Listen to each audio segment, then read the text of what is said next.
William. Hello. Change your name from Bob Gormley to your name. Yes. I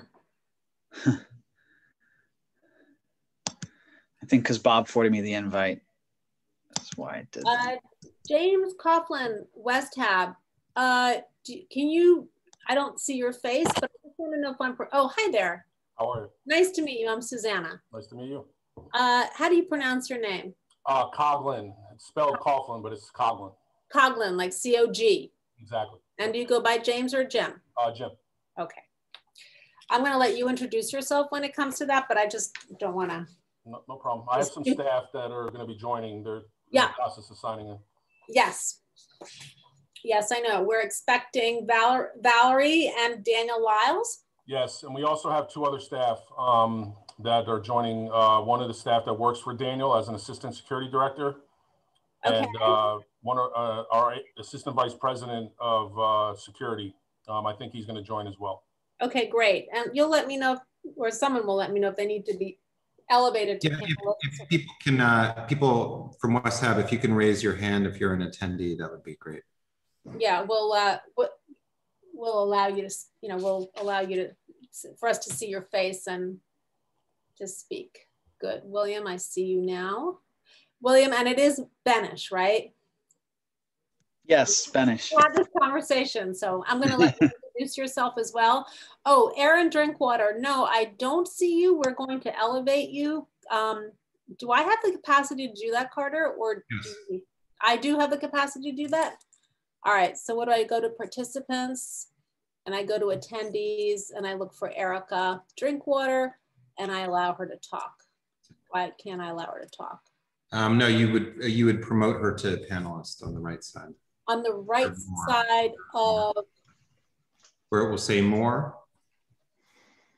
I don't. Oh, okay. I see. Yes, thank you. More. Oh, great. Oh, this is fun. Okay, good. I just learned something. Aaron, hi. Valerie, nice to see you. Nice to see you too. Hello.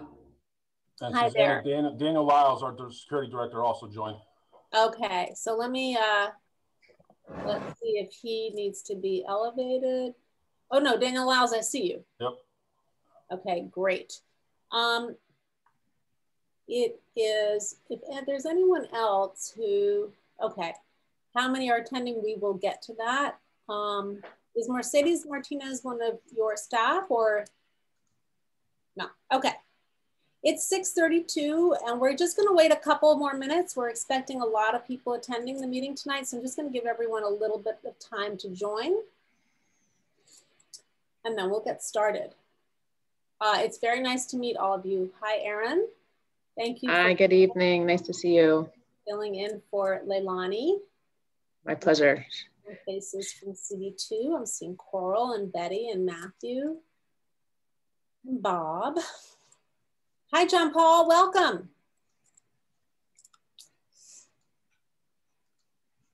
I'm going to actually give it one more minute because I'm raring to go. So we'll start at 6:34.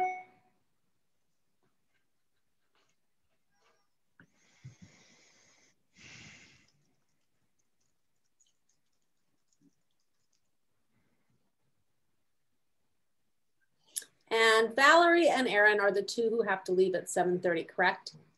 Okay. Everybody else who can stay, we're grateful that you can stay. We'll try to be very respectful of your time. But I suspect we're going to have a lot of questions and it'll be really helpful to have you here to answer them. So it's 6:34. Can I just ask a question and then just add one thing? Is the expectation that we go to 8 or past 8? That's a good question. I always like to go to 8, but we do have a very high attendance tonight. So we might have to go past that. Yeah, my only comment to that would be, I'm sure we're going to have more than just this one meeting. Yes. We're not going to be able to answer every question that comes up tonight, and we actually look forward to having, future meetings. Thank you for saying so. Yes, that's absolutely true. Okay, we're going to get started. It's 6:34. Welcome everybody to this is the Social Services Committee of Manhattan Community Board 2. I'm very excited because we have 64 participants tonight, which makes us feel very popular. And we're not well, we'll discuss that later. So the agenda tonight is we are going to discuss plans for an adult men's, the agenda item is described as presentation by the Department of Social Services and the not-for-profit organization Westhab regarding plans to build an adult men's homeless shelter at 10 Wooster Street, also known as 349 Canal Street. So here's how we're going to do it. I'm going to introduce myself and our committee. We're going to ask people from Westhab and DSS to introduce themselves, and then I'll explain the run of show. So we'll start with introductions. I'm Susanna Aaron. I am the chair of this committee. William, we want to welcome new members. William. Hi, everybody. Will Benishin, CB2 member and new member of this committee. Thank you. We're very excited to have William join us, as well as John Paul DeVerna. John, can you introduce yourself as well? Hi, John Paul DeVerna. I'm a member, and this is my first time here joining with this committee. I look forward to it. Thank you. We're thrilled to have you to join this committee. Who else is on from the committee? Oh, Keen is trying to find the link, and she can't. Adam, do you have a second? Well, introduce yourself, and then maybe you can copy the link to Keen. I'm Adam. I'm a member of CB2 and a member of the committee. Is Kathy Sullivan here? No. And Rachel, will you introduce yourself? Well, there's Keen. Keen, you want to introduce yourself? We are muted, Keen. Yeah, there we go. I'm sorry to be late. I was looking for the link. I just emailed you, Susanna, saying, where is the link? But then I'm Keen Berger, a member of the committee. Happy to be here. Sorry to be. Rachel? Rachel Yarmolinsky. I'm a public member of the committee and happy to be here as well. Someone has asked, yes, we are recording this meeting. I don't know if it's available to the public for those who can't attend. Carter, do you know if it's available? We're not streaming it, but it's certainly something that we can put online. So if someone has a special request, you can ask that of us and we'll find a way so that you can see it. So there are a lot of other members of CB2 here. I'm not going to ask everyone to introduce themselves because there's a lot of us, but Carter and Janine, I do think you guys should introduce, and Bob Gormley, I think you should introduce yourselves. Hi, I'm Janine Kiley. I'm a member of the community board and former member of this committee, and I will be the chair in April. Of the full community board, yes, thank you. I'm Carter Booth. I'm the current chair of the board and looking forward to having Janine on April 1st become the chair of the board. Bob? And I'm Bob Gormley. I'm the Cb2 District Manager. Great. Let's hear from DSS. Erin, will you introduce yourselves? And I think there's is Cindy and Jorge coming as well? I don't see them. I'm gonna send them a text. But in the meantime, Erin Drinkwater, it's nice to see some old friends from CB2. I used to serve as Jerry Nadler's CB2 liaison about, I don't wanna say how long ago, but longer than Bob's been the district, or about the same time as Bob's been the district manager. So I hope to have a fruitful discussion this evening. As members of my team join, they'll be able to introduce themselves. I'll hand it over to Westhab so they can introduce themselves, and then we can dive right into the discussion. Yep. Good evening, everyone. Thank you for allowing us some time to come in and talk a little bit and hopefully answer all of your questions. As I said earlier, we look forward to doing this more than just tonight. And my name is Jim Coggin. I'm Westhab's COO. Valerie. Hi, good afternoon, good evening. My name is Valerie C. Smith. I'm the Assistant Vice President for Westhab, and the shelter we're speaking about will be in my portfolio. And Daniel, you're muted. You're muted, Dan. Daniel, you're muted, so unmute yourself first.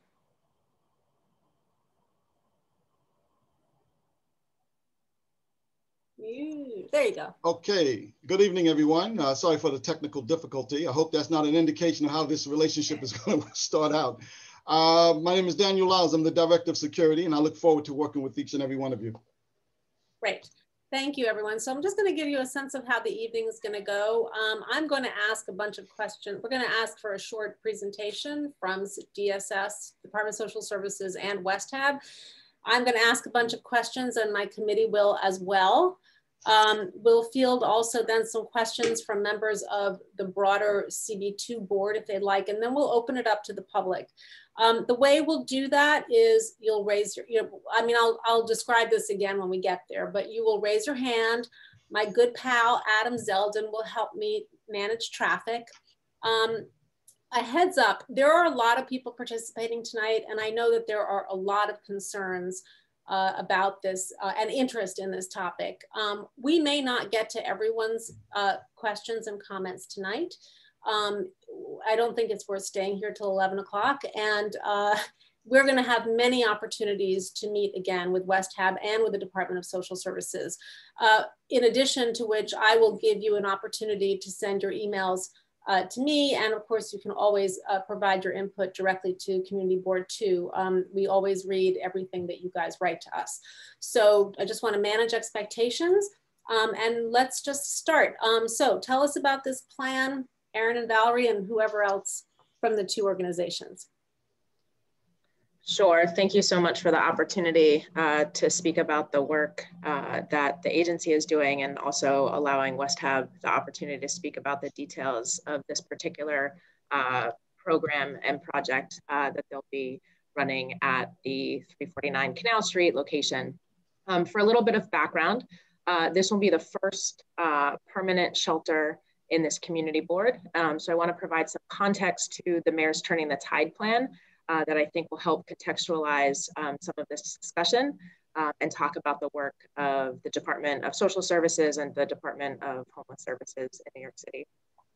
So, you know, we saw significant rates of increase of homelessness between the mid-90s and the start of the de Blasio administration in 2014. During that period of time, there was a 115% increase in homelessness in New York City.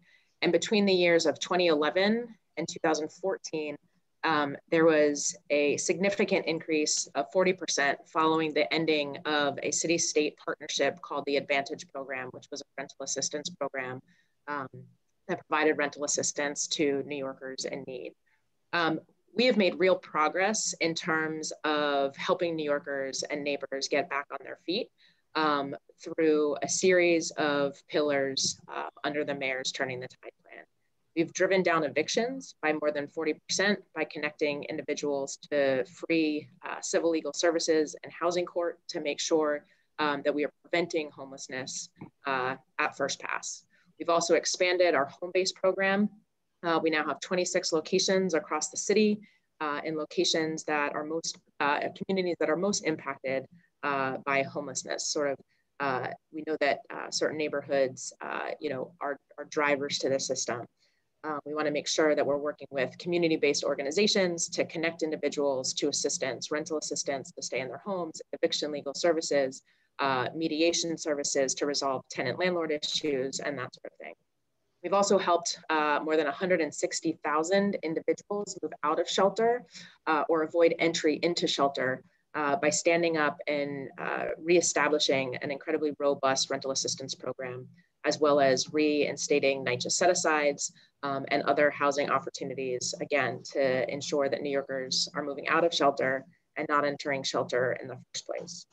And then we've sought to really seek to transform a haphazard system that has built up over more than 40 years. And that's really the crux of the Mayor's Turning the Tide plan.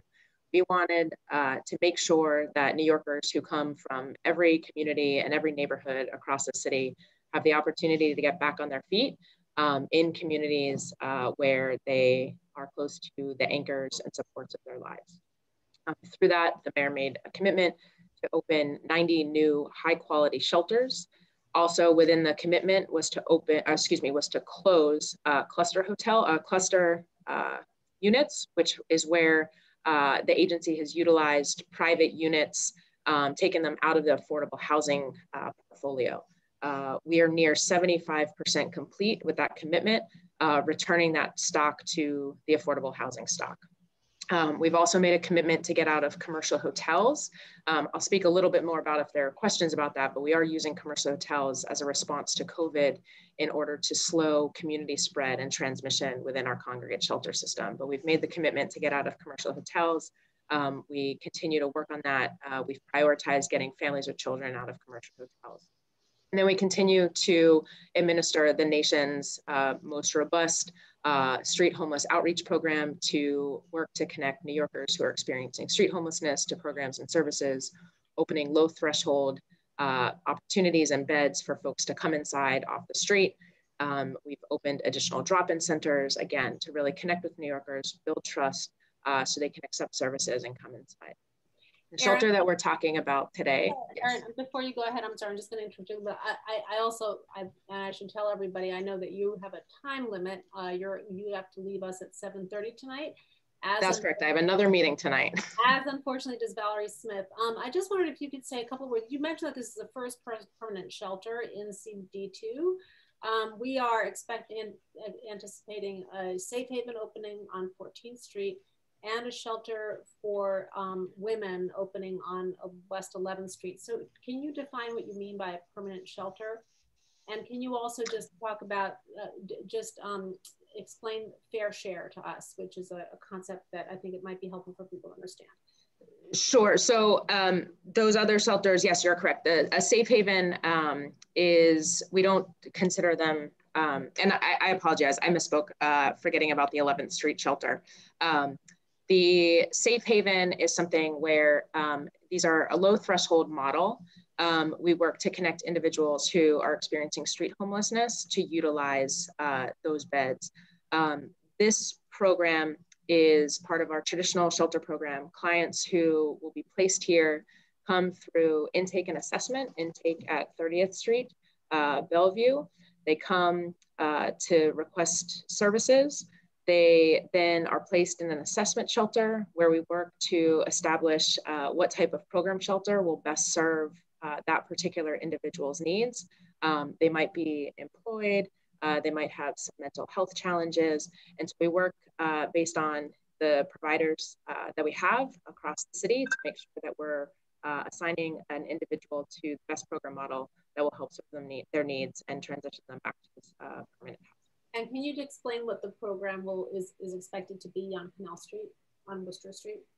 Sure, I'm gonna turn that over to Valerie to speak about the Westhab program. She can talk about the services that will be on site for these men. Right, and the one other thing I've heard of this law, the fair share law. Can you just describe what that is? Sure, absolutely. So in advance of the opening of a shelter, the agency is required to complete a fair share based on the requirements under the New York City Charter. And that fair share analysis will be conducted and submitted to the board upon completion before the shelter opens.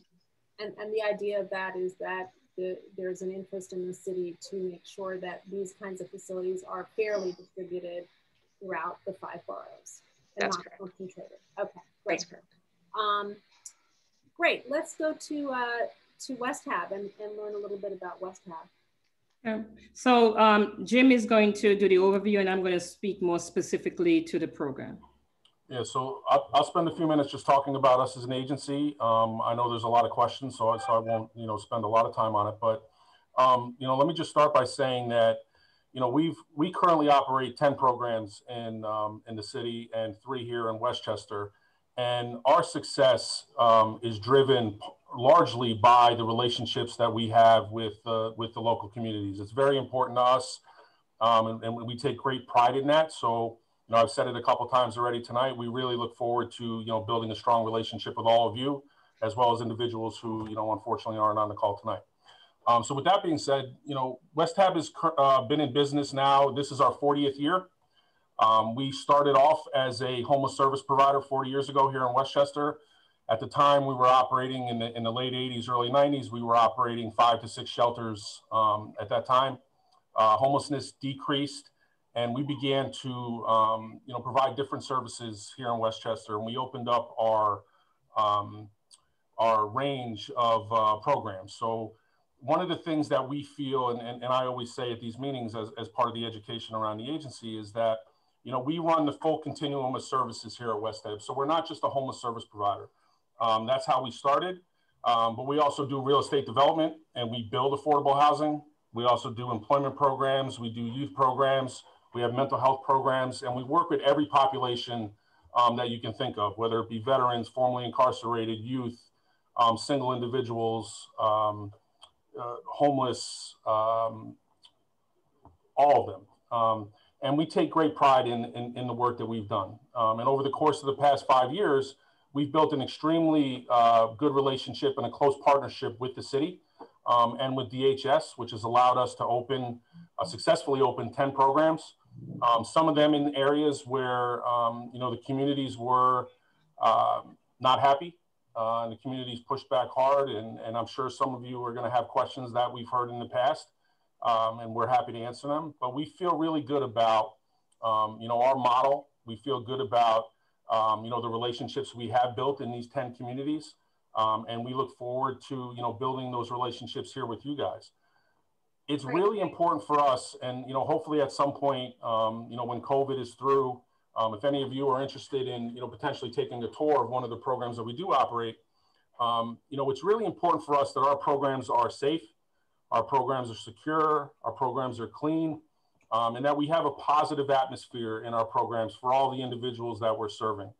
It starts from day one, as the first day they walk through the door, and it's that atmosphere that really creates, the engagement that Valerie will talk about in terms of the programmatic, stuff in all of our programs. But we look forward to this. This, as any program is, it'll be a challenge, but we feel very confident that we will be successful here. With that said, I'll kick it over to Valerie. Yeah, Valerie, can you then describe to us what the program is, who will be there, how large, how many people, what kind of people, et cetera, et cetera. Okay. And so this is going to be. Wait, I'm sorry. And having invited you to speak, I'm now going to just interrupt you because someone in the chat asked if there was a presentation slide, because it's a little hard to follow all of this, in real time. There isn't I don't think there is a presentation slide, is there? So we don't have a presentation for this evening, but I would direct individuals. You can download and review the Mayor's Turning the Tide plan that's available online. The agency just recently, the commissioner just testified before the New York City Council for the preliminary budget hearing, in which he provided an overview of how this year's budget supports the work of the agency. There is, information on our website publicly available.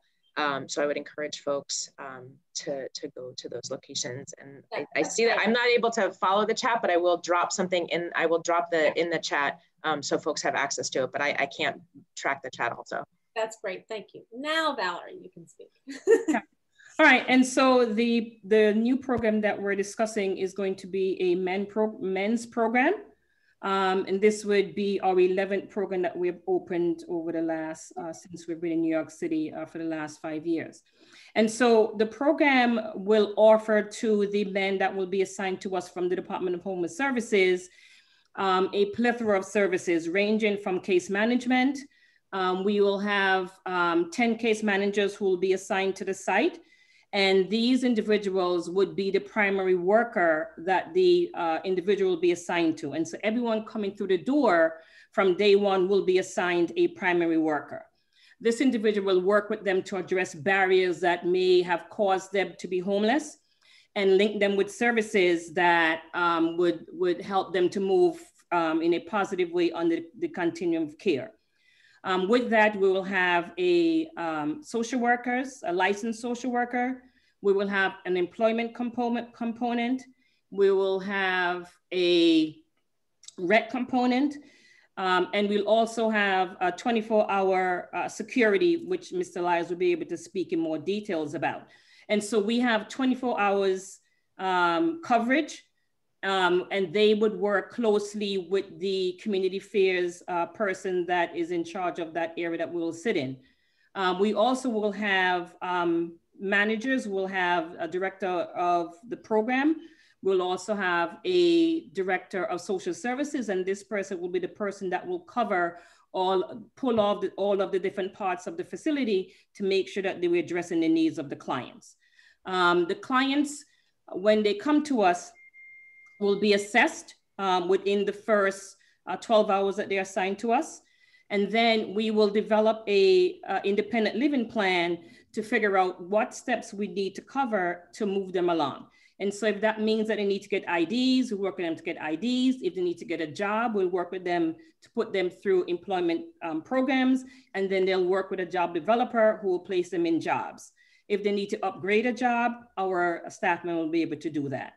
Once that is done, then they'll be linked to a housing specialist who would then figure out what types of vouchers they will be qualified for and get them through that process. There are also a small percentage who are able to move out of shelter without a voucher. And those people will then also work with the housing specialist to be linked to an apartment. One of the things that we do at Westhab is we also track them once we move them out for the first 3 months. We follow up to make sure that any issues that may occur that my team are able to address so that they're able to hold on to their placements. And so that's pretty much a very, very brief synopsis of what we do. Now, can you just go back to some basics? How many people, how will they be sleeping? How many bedrooms? How long do they stay? Let's just start with those one at a time. How many people is this expected to house? 200. 200 people. Correct. 200 adult men.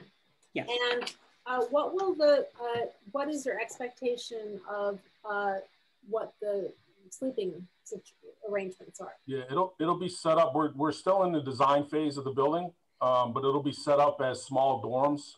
All of our program, not all of them, but the last 3 or 4 that we have come online, we've done smaller dorms, anywhere from 8 to 12 people per dorm.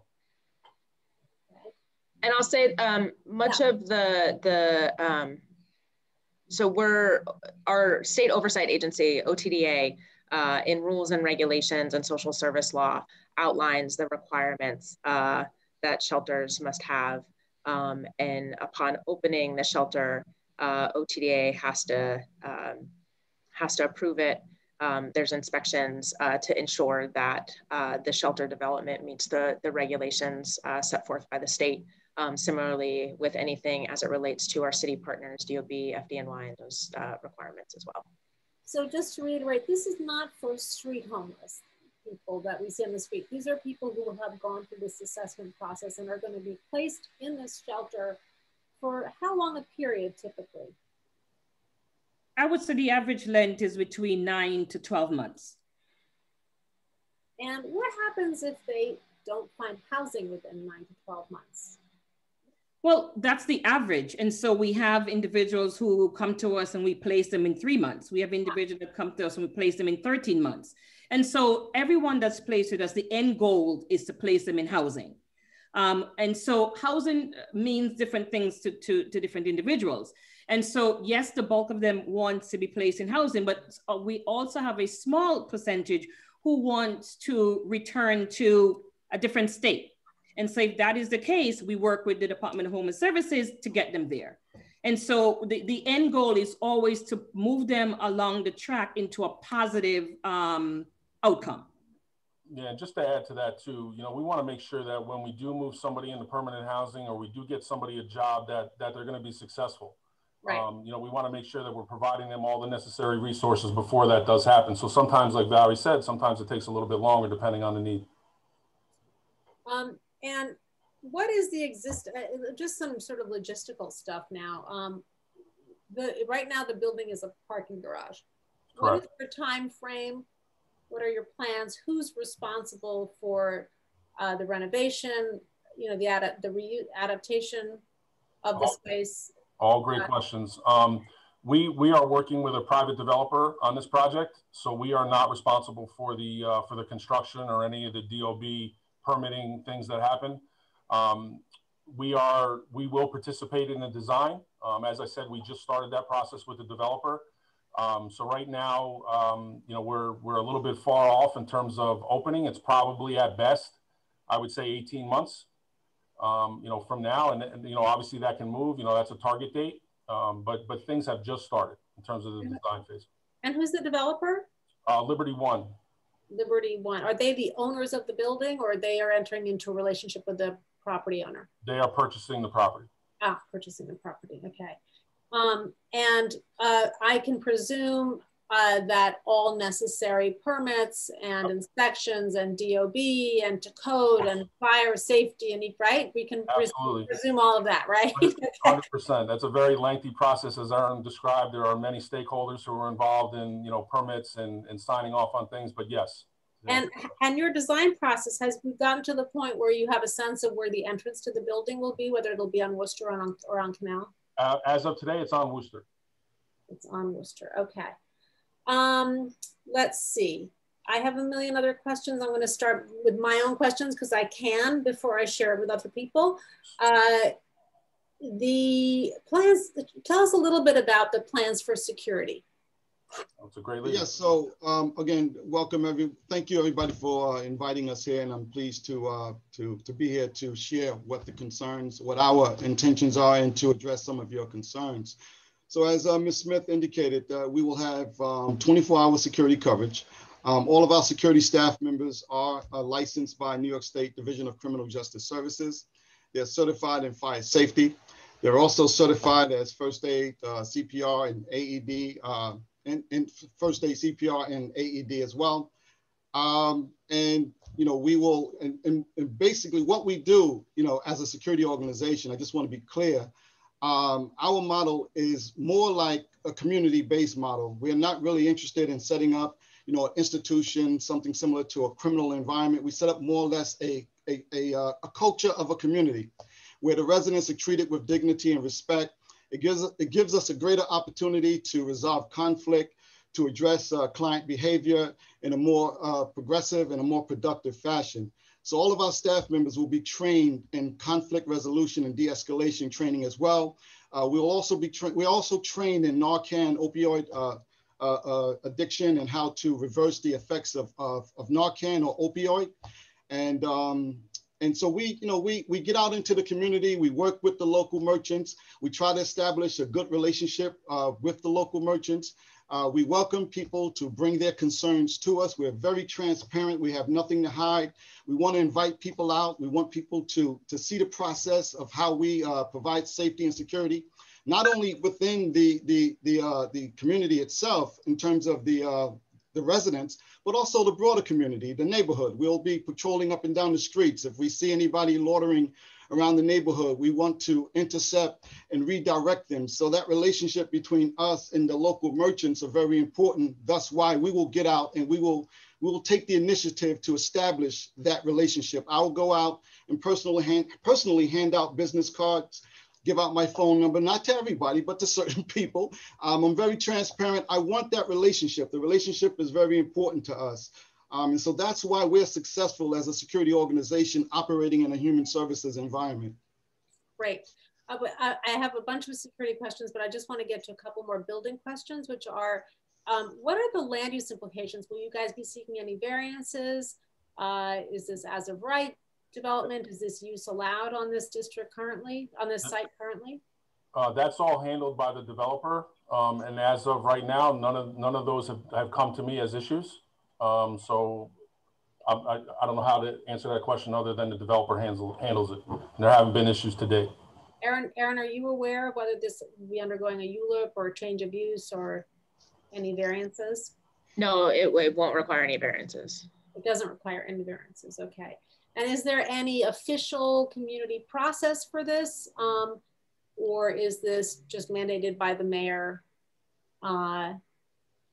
So we, I saw a question of, you know, is there a ULURP or a community board process? You know, we open shelters. Unlike past administrations, we work once we have, you know, the provider and a rated approved proposal.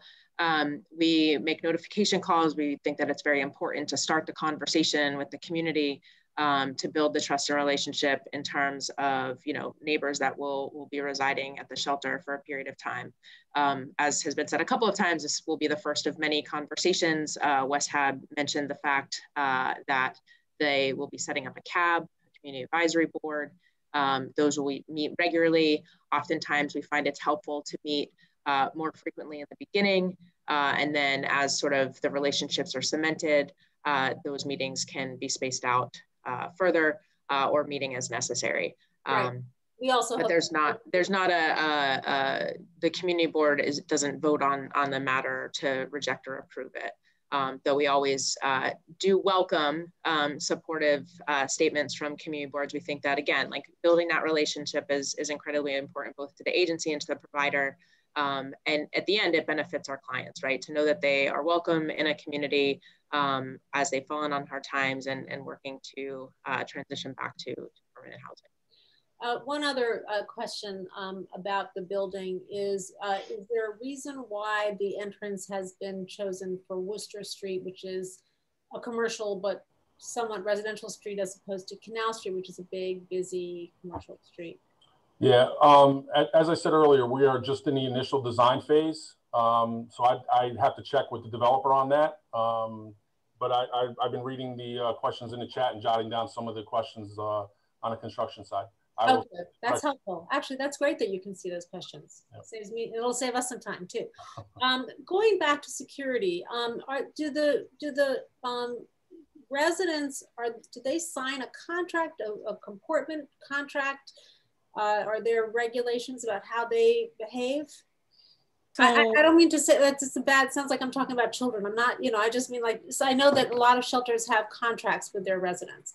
And so all of our clients sign a good neighbor policy. And what that means is that we will work with the clients and the community to make sure that we are not impeding. We try to resolve issues as quickly as possible. And so they're made aware of what the expectations are. Like Mr. Lyle said, we try to be as transparent as possible. And so if there are issues, and we try to address them in real time. And so once we get established, there is a number that you could call 24 hours a day, 7 days a week, that will give you the manager of the site, and he or she will be able to address whatever the issues are. What we have found, though, is most individuals are looking at street homeless, and those are not that will not be our population. And we will dispatch our our security patrol, and they will, intervene and either move them along or call 911, whatever is appropriate. And so we work as hard as we can to not be a nuisance in the community, recognizing oftentimes, though, that things happen. And if things happen, we are going to address it if it's brought to our attention. I also wanted to answer a question that I saw as it relates to security and how many we're going to have. And so we're going to have 40 security guards that will cover the building 24 hours a day, 7 days a week.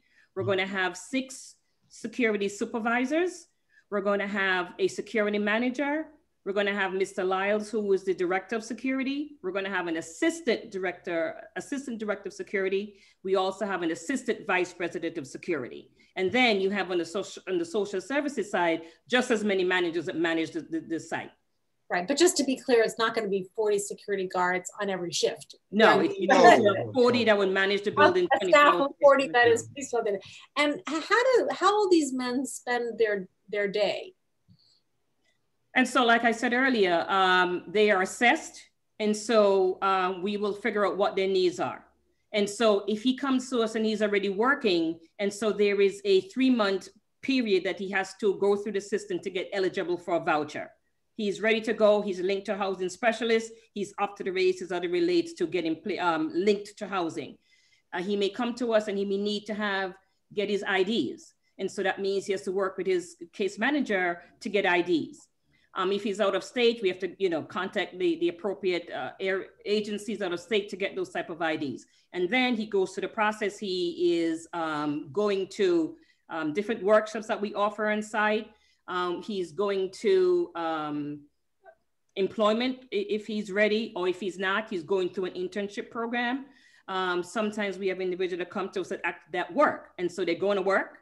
Or we have some that are working and going to school. And so the day is pretty planned. We also will have a recreational specialist who would create activities that would help to fill some of the gaps that they may have. So they're not required to leave the premises during the day? No, they're not required to leave the premises. And will there be adults with issues of substance abuse or mental health? I would assume so. I can't say definitively, but I would assume so. So when the Department of Homeless Services has clients who come to us at intake, in this instance, they would come to 30th Street at Bellevue. We work to immediately determine the causes of homelessness. This might be a gap between wages and rent. This might be issues around eviction, informal or formal. They might need housing as a result of, overlapping and issues relating to deinstitutionalization, discharge from upstate prison. We work to fulfill the right to shelter and the legal and moral obligation that we have to help New Yorkers who are in need of our assistance. At intake and assessment, what we do is we work to, again, determine what program shelter is going to best suit individuals in terms of the constellation of needs that they come to the agency with.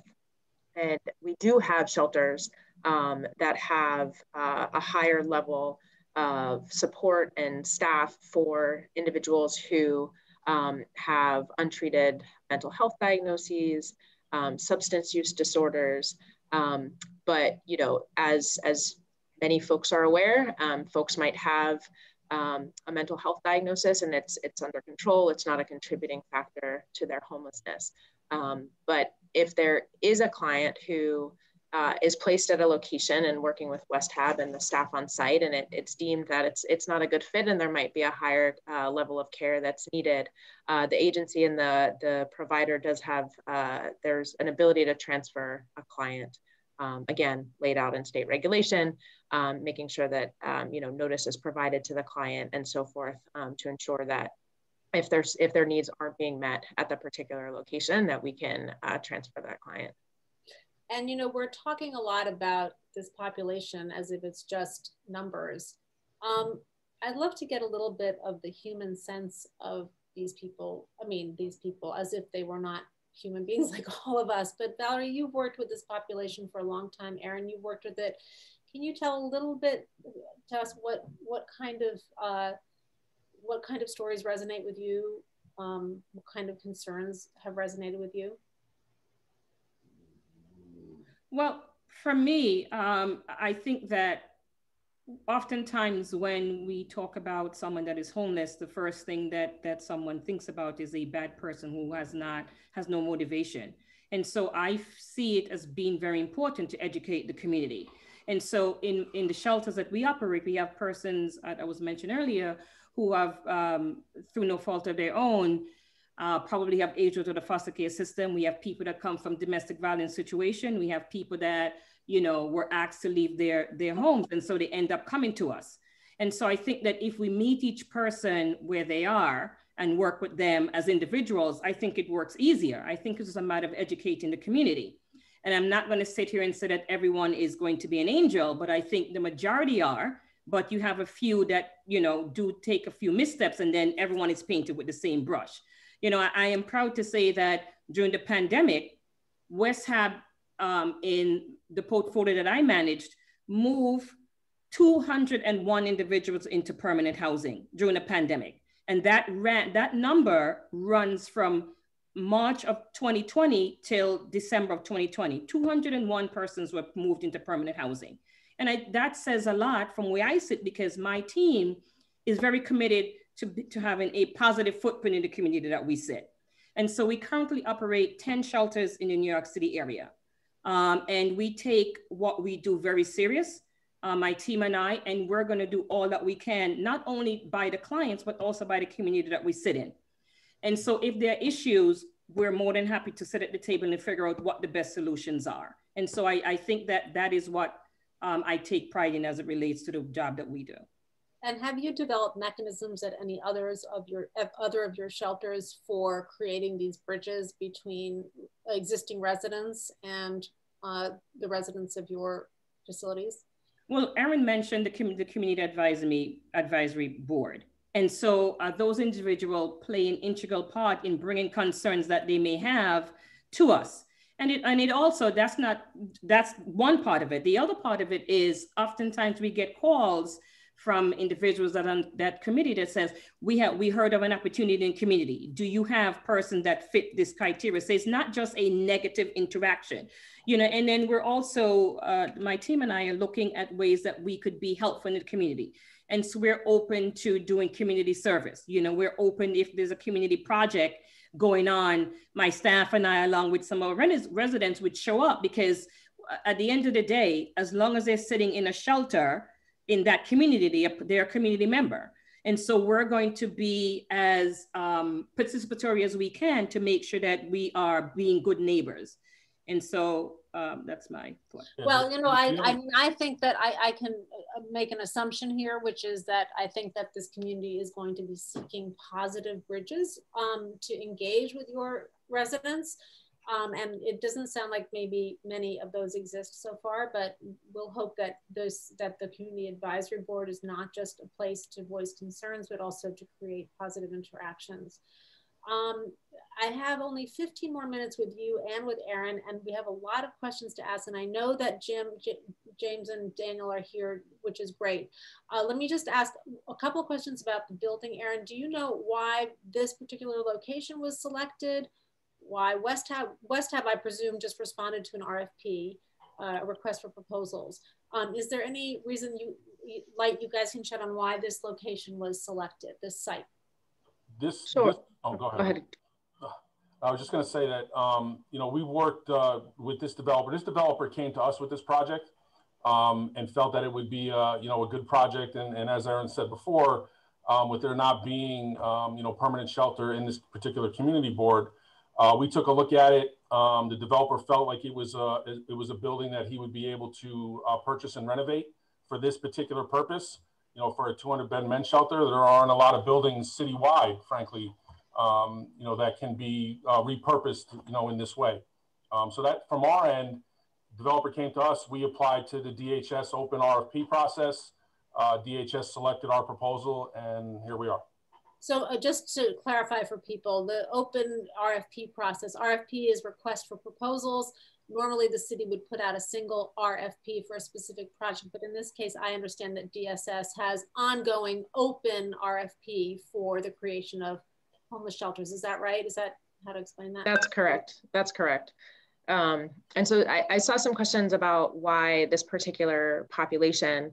So we evaluate our capacity and our census on an ongoing basis. And we do know that we have the need for single adult capacity.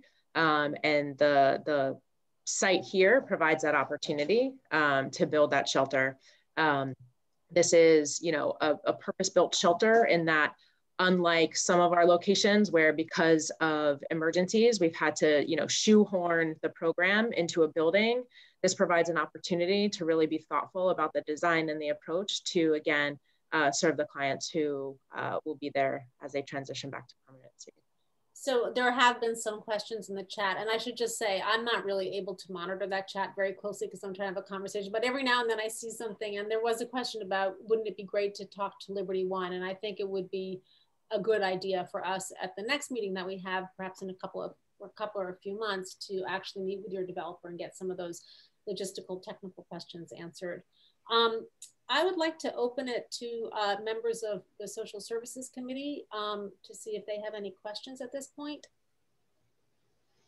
To just answer the question of why the developer is not here is because the contractual relationship between the city is with Westhab, with the provider. Oh. Yeah, so that's why they're not here. It's not, you know, anything. So the way it works is that the city contracts. The city contracts with nonprofit providers as a social service provider to deliver the shelter program. And Westhab contracts with the developer. Yeah, Westhab, we will lease the building from the developer. You lease or the owner, depending on. Okay, that's actually very helpful. Okay, who from the Social Services Committee has a question? Anybody? Oh, come on. I have my hand raised. Okay, sorry, William, go ahead. Oh, it's okay. No, thanks everybody from Westhab, and thanks Aaron for joining. I wanted to ask the Westhab team, have you worked with this developer before on any of your previous shelters? I'm just curious about the existing relationship with the developer. Yes, we have. I'm just looking at the list now. 1, 2, 3, 4, 5. We currently have 6 operating programs with this developer. Okay. And what locations are you mentioned 10 shelters in New York. Are any of them in Manhattan? Where are the existing 10 New York City? They're currently spread out in the Bronx, Queens, and Brooklyn. We do have a project that's in development. It's been in development for 3 years, which is on 58th Street in Manhattan. You've probably seen the news articles and read up on that, but that is, we were hoping that would have been our first Manhattan project, but we're actively still working on that one. So this one will be, if that one opens before this, or this one opens before that, but we currently do not have a Manhattan project. Okay, thanks. And then a question for Aaron. In terms of the mechanism for placement for the clients into various shelters, including this shelter, are you taking into account, I guess, existing social connections that the clients have in various neighborhoods, i.e., if someone has a connection within the Soho neighborhood or in the surrounding area of the shelter, does that come into play when you're placing them, or is it essentially sort of wherever there's space? That's a great question, and thank you for the opportunity to respond. So part of the Turning the Tide plan is to build enough capacity so there is a healthy vacancy rate within the New York City shelter system to be able to accommodate that sort of placement. We, for many years, DHS has operated in sort of emergency response as opposed to ensuring that there is shelter capacity to meet the need. It is why the agency has had to go into commercial hotels, which are not particularly well suited for social service delivery and the like. With a healthy vacancy rate and knowing that we have locations in and across the city, those types of considerations will be able to be made. But we do try to, in the instances where it is possible, to place folks to the anchors of their community. That could be a job, that could be family, that could be a religious institution, and so forth. Okay, thanks. No, I have some other questions, but I know some people have to leave in 9 minutes, so let me give other people a chance to ask. Rachel, you want to go ahead? Sure. Hi. I mean, I guess my question was on the intake process. Again, are people coming from all 5 boroughs into this shelter, or will you prioritize people who are on the streets in Soho and the surrounding areas? So we have one central intake at 30th Street, Bellevue, at which point clients are then assigned to an assessment shelter and then assigned to a program shelter. The program shelter assignment is where we take into account the items that I just rattled off in terms of connections to community and so forth. For individuals who are experiencing street homelessness, more often than not, it is not a placement from the street directly into shelter. Rather, those individuals benefit from a lower threshold model, the safe haven model, where there's less restrictions. It allows people to come and go. There's a higher level of social services staff on site. So infrequently would an individual come from the street to intake through that process. It's more often that they would be placed in a safe haven or make a connection through a drop-in center. Okay, thank you. Keen? Right. Aaron, you said that there was a 115 increase over a few years. And I love what you just said about having choices of where they go because there's going to be enough space. But 115 increase means doubling the number? If the number had doubled, is it going to double again or is it going to go down? What's the projection? Yeah, thanks for that question, Keen. So the number that I referenced was between 1994 and 2014 at the start of this administration. Homelessness had increased by 115%. And in large part, that's policy failures from prior administrations. We are seeing good progress in terms of turning the tide and stemming homelessness in New York City. You might not get that from reading the headlines, but we have 51,000 individuals in the DHS shelter system tonight. That's against the projection of over 70,000. Where did that gap occur? Because we reinstated rental assistance. We stood up the nation's first and most robust civil eviction prevention program, providing providing lawyers to tenants in housing court, driving down evictions by 40% when nationwide it's been rising. I mentioned reinstating rental assistance. We expanded our home-based operation, again, working to prevent homelessness at every turn that we can to make sure that individuals who are finding themselves housing insecure have access to increased issuance of one-shot deals to pay back rent arrears, to pay back utility arrears. So we have, at this current point in time, our families with children census is at 2012 levels, and we continue to work to address the issues and challenges on the single adult side. Again, drivers of homelessness are often interconnected and complicated, having to do with the gap between income and rent, having to do with both formal and informal evictions, substance use and mental health challenges, domestic violence, as was mentioned, as well as deinstitutionalization, which I think we can all agree are good policies, but we need to make sure that the community supports are in place. And what Westhab does as a provider is offer a strong social safety net to rebuild trust with clients and make the connections, again, back to permanent housing during their time in shelter. So essentially you're saying that the rate has gone down since 2014, and you project that it's going to continue to go down? So over the past 3 years, we have held the census flat. Obviously, with the COVID pandemic and the challenges that this past year has presented, we are working to address concerns around evictions in housing court. Again, our lawyers that we contract with are available for the legal services, again, to keep people in their home. The federal stimulus package just included significant money for emergency rental assistance. We are currently working very closely hand in glove with the state legislature to ensure that the monies that were allocated to the state, as well as the monies directly allocated to New York City, are able to be executed most efficiently to target and prevent homelessness, to ensure that people are paying their back rent and their arrears.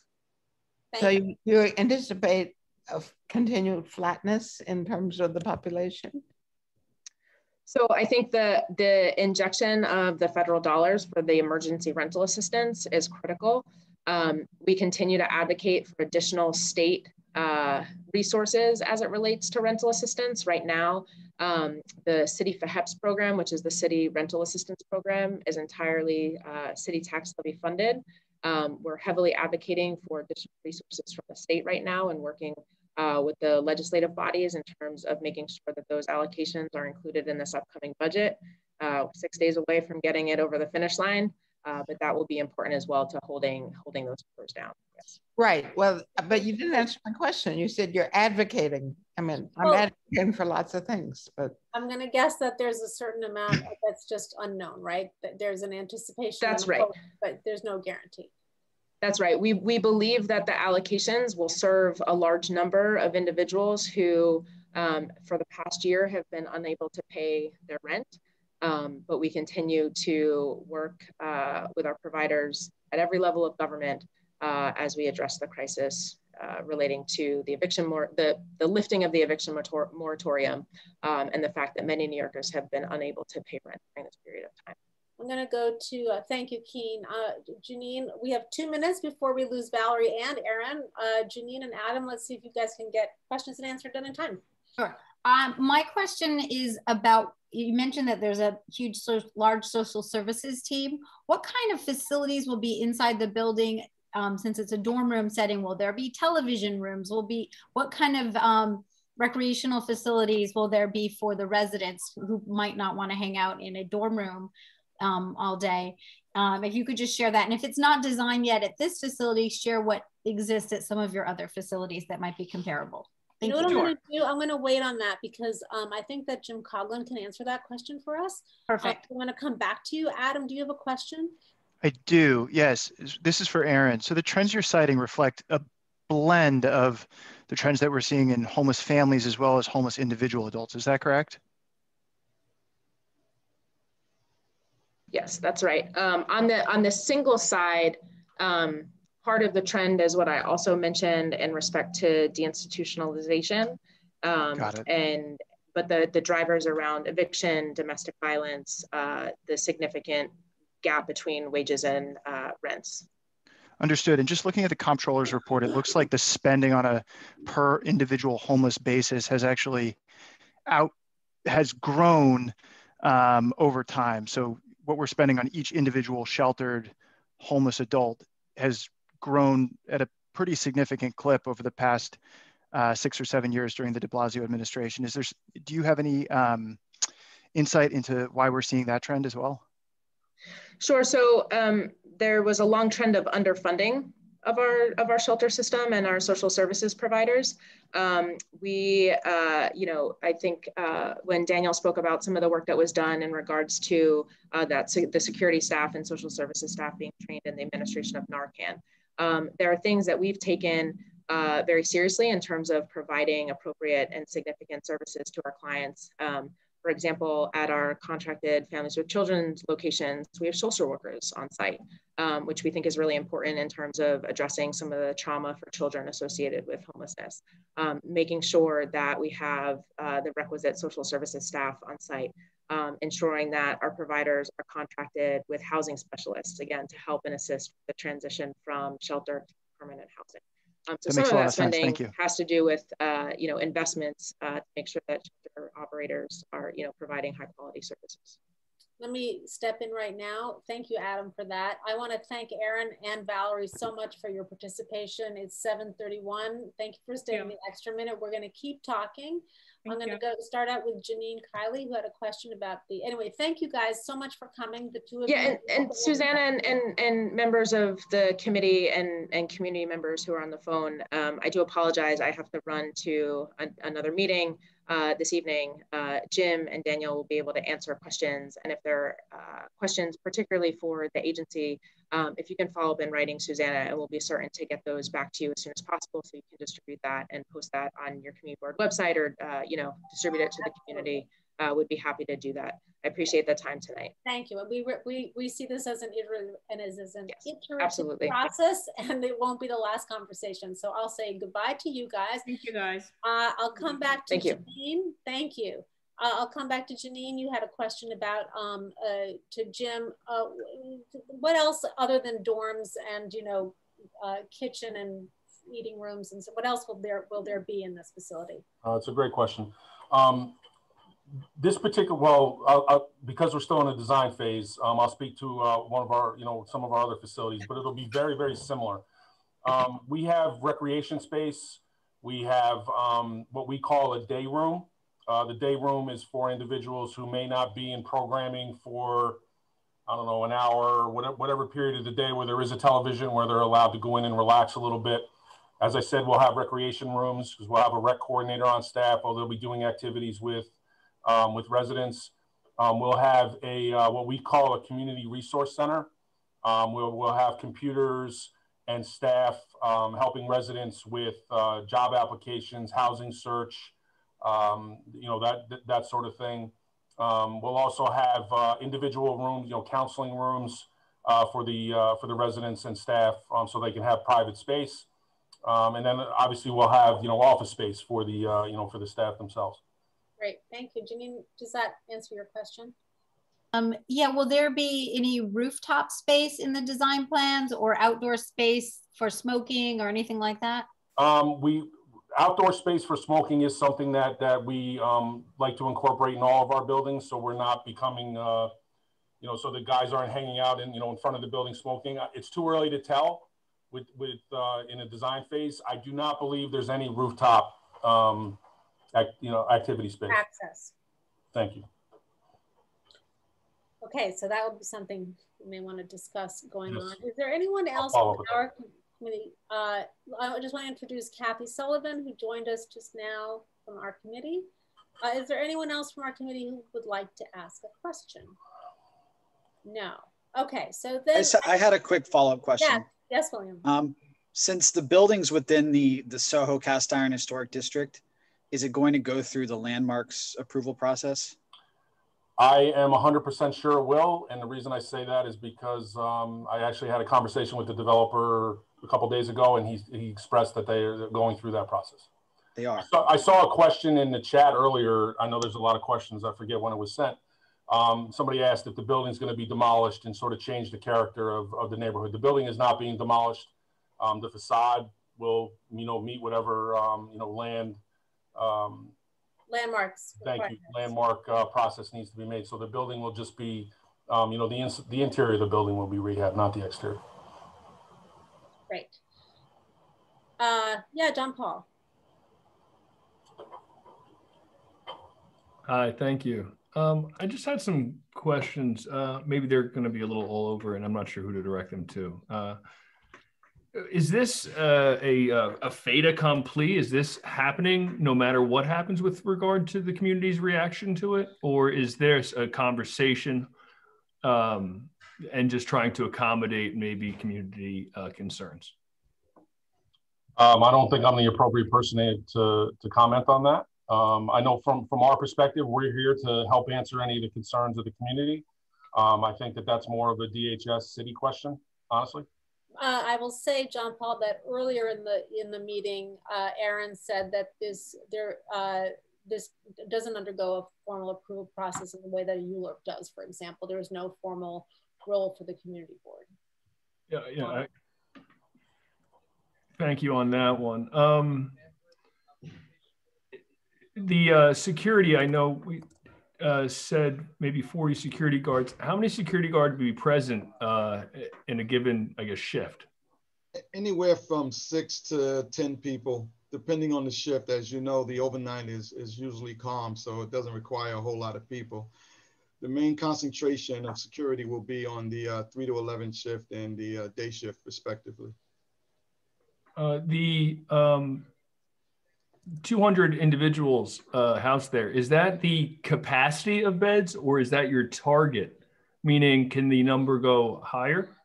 No, the number cannot go higher. That's the capacity. We're regulated, or the city is regulated to no more than 200 beds at any given location. Following up on that, has Westhab housed or oversaw a 200 men shelter before? Yeah, we currently operate 4 200-bed shelters. 3 of them are men and 1 is women. And what are the most common community concerns you hear of the shelters once active? It's interesting. Valerie touched a little bit on it earlier. When we come into a new community, and I get it and I understand it, and that's why we're here to help answer the questions. There's always a fear that oh my God, there's going to be 200 homeless men or 200 homeless women, and there's going to be crime, and there's going to be drugs, and there's going to be activity. We get that in every community board meeting we go to. I think the biggest thing that we see, at least initially, is some issues with loitering. Where we'll have, especially when we first open, until we're building relationships and we're engaging individuals. Loitering is the biggest issue. But can I sit here and promise you that, there's not going to be any drug activity, there's not going to be any criminal activity? I can't promise that. It wouldn't be fair for me to do that. But what I can say is, in all the communities where we have opened, except for the 10th program, which we just opened 3 weeks ago, the other 9 programs, every community has, for the most part, come around and their initial fears have been proven wrong, for lack of a better word. And a lot of that is because of, what Mr. Lyles and Valerie were talking about earlier, about the relationship, about, the community having access to the program director, us immediately intervening when there's a situation in the community, our community patrols, the fact that we're going to go out and build relationships with all the local businesses. I'm not sure if that answers your question. It was a little long-winded. I apologize if it didn't. No, I think it did well, and I appreciate it. I know it's a fraud issue, and I appreciate you coming here and sharing. Thank you. If I can just follow up, Jim said we can't promise you, but what I can say is that we will not take an apathetic approach to any kind of behavior that is inappropriate, both inside the community and outside of the community. Great, thank you. So now I'm going to open this up to the public. And the way we're going to do this is my good friend Adam Zeldin is going to keep us sane. We're not going to be here all night. I'm going to allow us about 45 minutes for questions and comments. We definitely want to hear your input, and we really want to hear your interests and your concerns. I would ask the first people who raised their hand to be immediate neighbors. I would love to hear mostly at first from immediate neighbors. And if you hear your question answered, you can always pass. And if you have something to express, just please say it in a respectful way and briefly, for the sake of everyone. So let's start. And Adam, you can run the show. I see Terry Valenti. Sounds good. We'll start with Terry. And Susanna, just to confirm, 2 minutes per speaker? Yeah, no more than 2 minutes, folks. And if you can keep it to 10 seconds, that's great. If it's just a question, just ask your question and we'll get you an answer. Susanna, just if I can chime in before we get started with the community. Yeah. If we can keep it to 45 minutes, just because I do need to. Yes. Okay. So that's what we're going to do. We're going to end this meeting. Let's see, 40, 20. We're going to end this at like 8:20. Okay. Thank you. Terry, you should be able to come off mute and ask your question. I think I'm off mute. I hope I am. Am I? Yes. Loud and clear. Wonderful. Thank you. I have gotten word of this and been very interested. As you see, I live right next door and have for a good number of years, probably 15 years. So this is news to me. And there are so many questions that have come to mind. Some I've expressed in the chat, of which a lot of them have gone unanswered. And so I would ask your committee to review the chat and put out some kind of notice and answer all of the questions. Some of them have surfaced, like you've never mentioned who this developer is. He's the one that started this, put it in this location without any community input. And unlike what maybe Jim says, as he's not willing to, I want to say, fess up, John Paul's question, is this a done deal? It feels like it is. So is the need to bring the community on board is definitely understandable. Homeless is rampant across the world, the country, you know, and everybody needs to do their fair share and their part to accommodate it. A 200-bed place seems excessive, all men. That puts our families somewhat at risk, I think. The loitering problem that has been mentioned in security is, of course, a huge concern.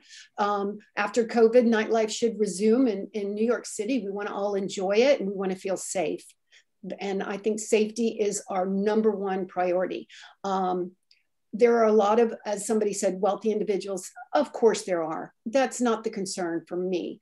I think it's safety. And I don't think that having men, as you said, smoking out front, good, you're going to put them inside, but still, you put that many men together in a community, in a relatively small place, a half a block, is 10 seconds. Not good.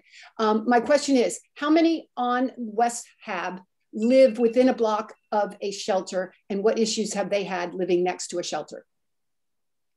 Are you asking how many of our 700 people who work at Westhab live next to a shelter? Yes. Within a block, and what issues maybe have they had?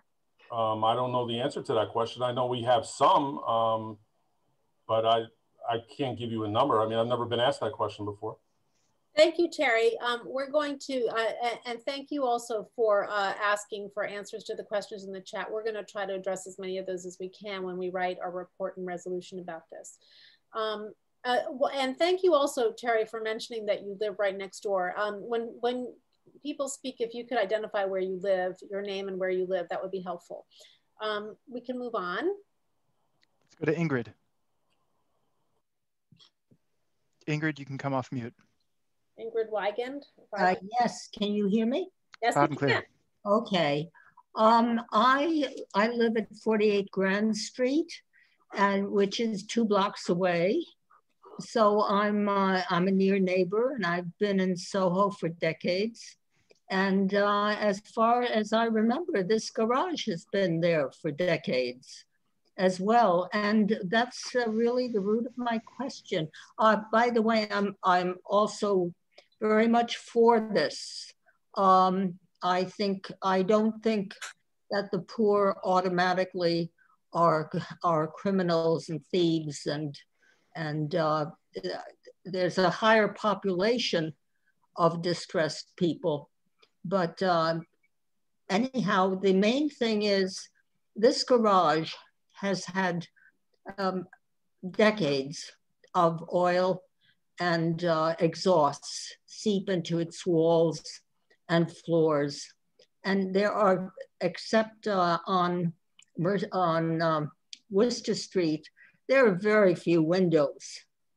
And so I'm very concerned about whether these people will be safe. And because you can't just put a coat of paint over this. It's a very serious problem. And also I'm concerned about light and air for these people. What is being done about this? Yeah, that will be addressed during the development of the project. I hear the question, and it's a great question. Yeah, and I see James taking notes, which is great. So some of these comments are really important. Absolutely, and you know, at the end of the day, like Aaron said earlier, we as well as the developer will be you know, forced to be inspected by the DOB, environmental, New York State, OTDA. Like there are varying levels of approvals that need to happen for us to open. And environmental is a big one. It's at the top of the list. There will be nobody that will be put at risk. I do understand the question, but please rest assured that will not happen. In reference to your question regarding windows and light, we will most likely have to add some windows to the building. Again, we're in the design phase. We're sort of governed by OTDA. They have certain restrictions on how many windows you have per floor, how far apart they are, how large they are. We will obviously, stay in line with the, the neighborhood landmark as we were talking about earlier. But again, environmental is at the top of the list. Please be assured that residents will not be put in harm's way. And what does OTDA stand for?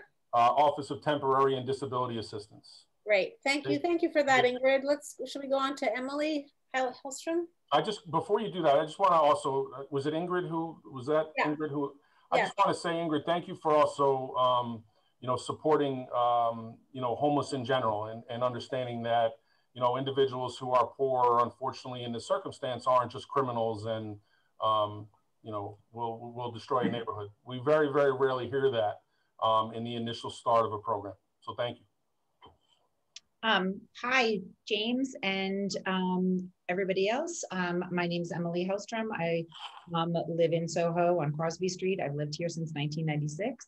I too, like Ingrid, am in favor of this shelter and I believe in the fair share law, but even more, I believe that our neighborhood has a long history of being welcoming to new neighbors.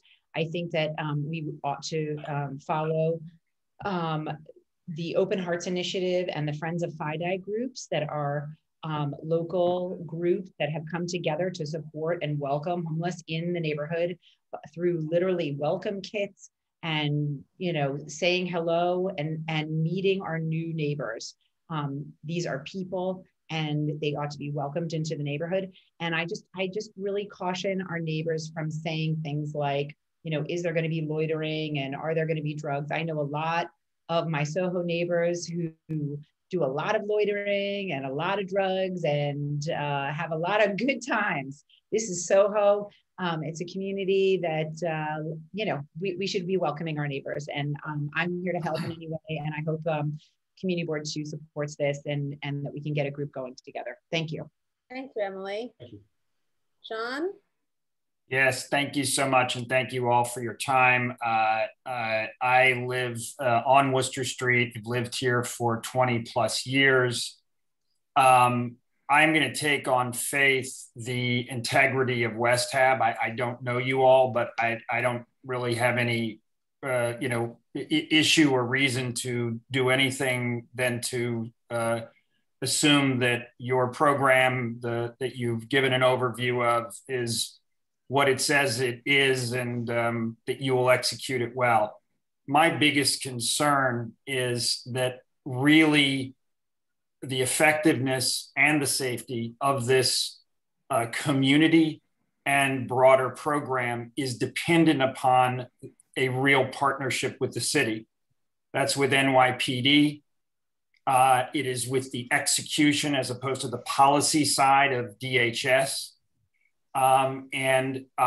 Without throwing any barbs, we have a NYPD that has had a horrible track record, especially with EDP, emotionally disturbed persons.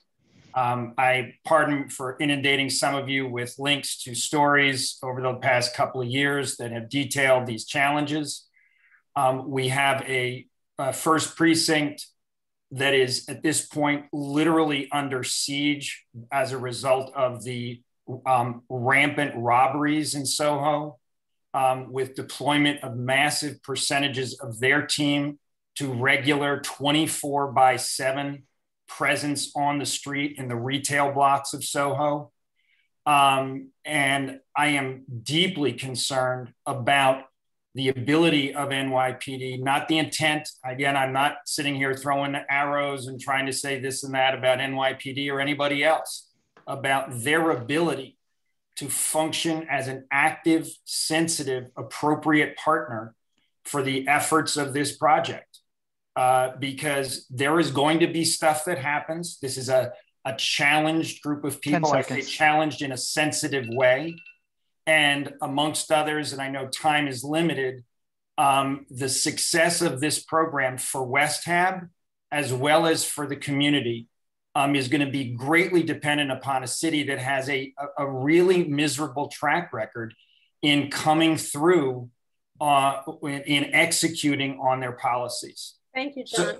I'm going to cut you off because it's 2 minutes. So we're just going to move on to the Suzanne, I want to just say one quick thing, which is to say I support the need for a solution to homelessness. And I do think we have to embrace it in our own communities. Great, My concerns about execution. Yes, I understand. Thank you. Let's move on to Alicia.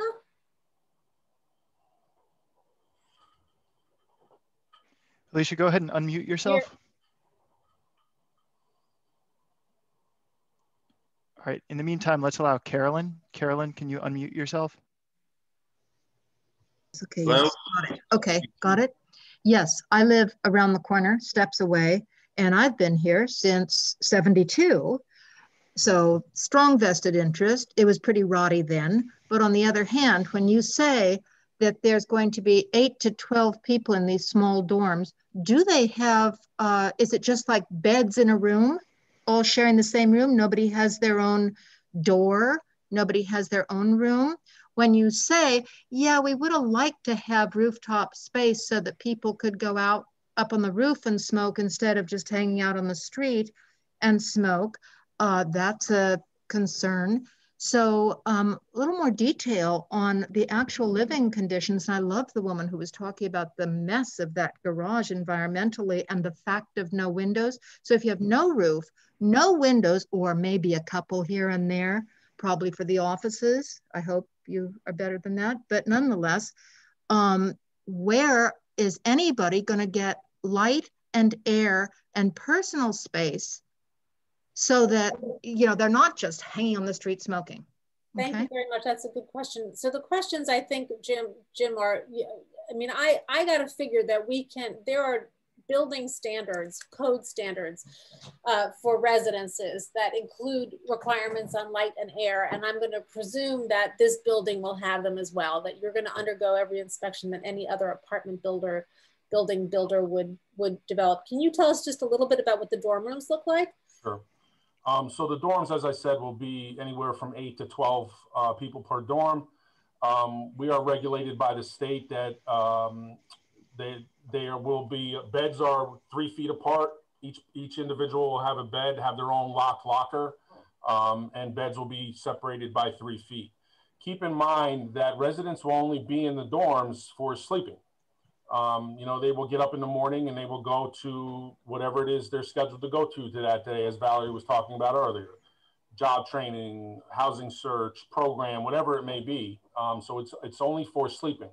And then each floor will have shared bathrooms Well, there'll be a number of stalls, there'll be a number of urinals, there'll be enough sinks, there'll be several showers on each floor. But let me ask a question. So if it's a rainy day and someone doesn't have anything to do, does he have to leave the shelter? No. He can stay there all day. 100%. And if he doesn't feel well, he can stay in his bed, presumably all day. As long as there's a reason. If he has a, an illness, we've had residents that have had surgery, they've broken a bone, absolutely, they can, stay in bed. So you're saying that part of your program is to get these guys up and out and moving and doing things during the day. Okay, thank you. Thanks for your question too. Adam, who's next? Alicia's next. Can you unmute yourself again?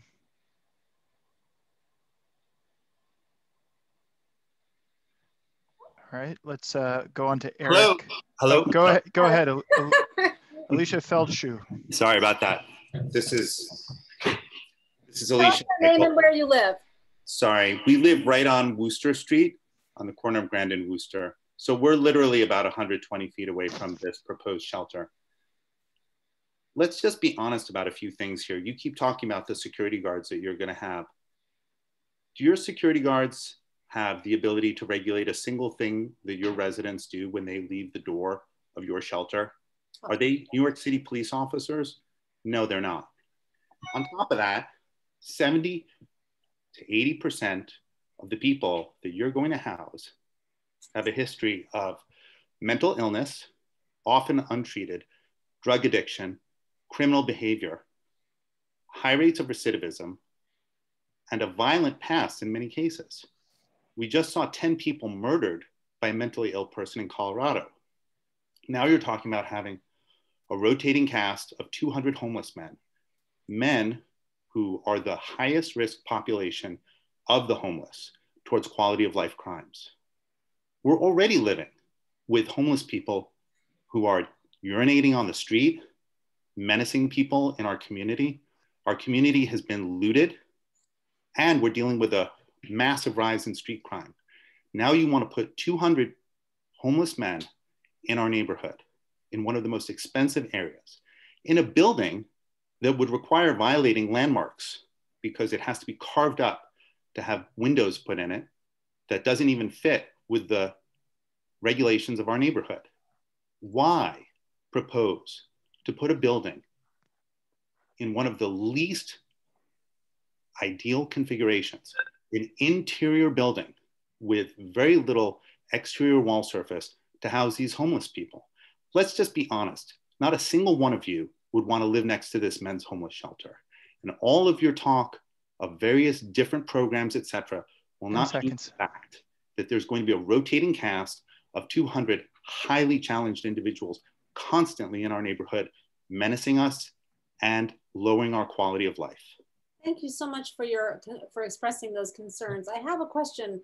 I'm sure that the figures that, well, it's not Alicia, but whoever is with Alicia Feldschuh was citing. Michael Feldschuh, that's my name.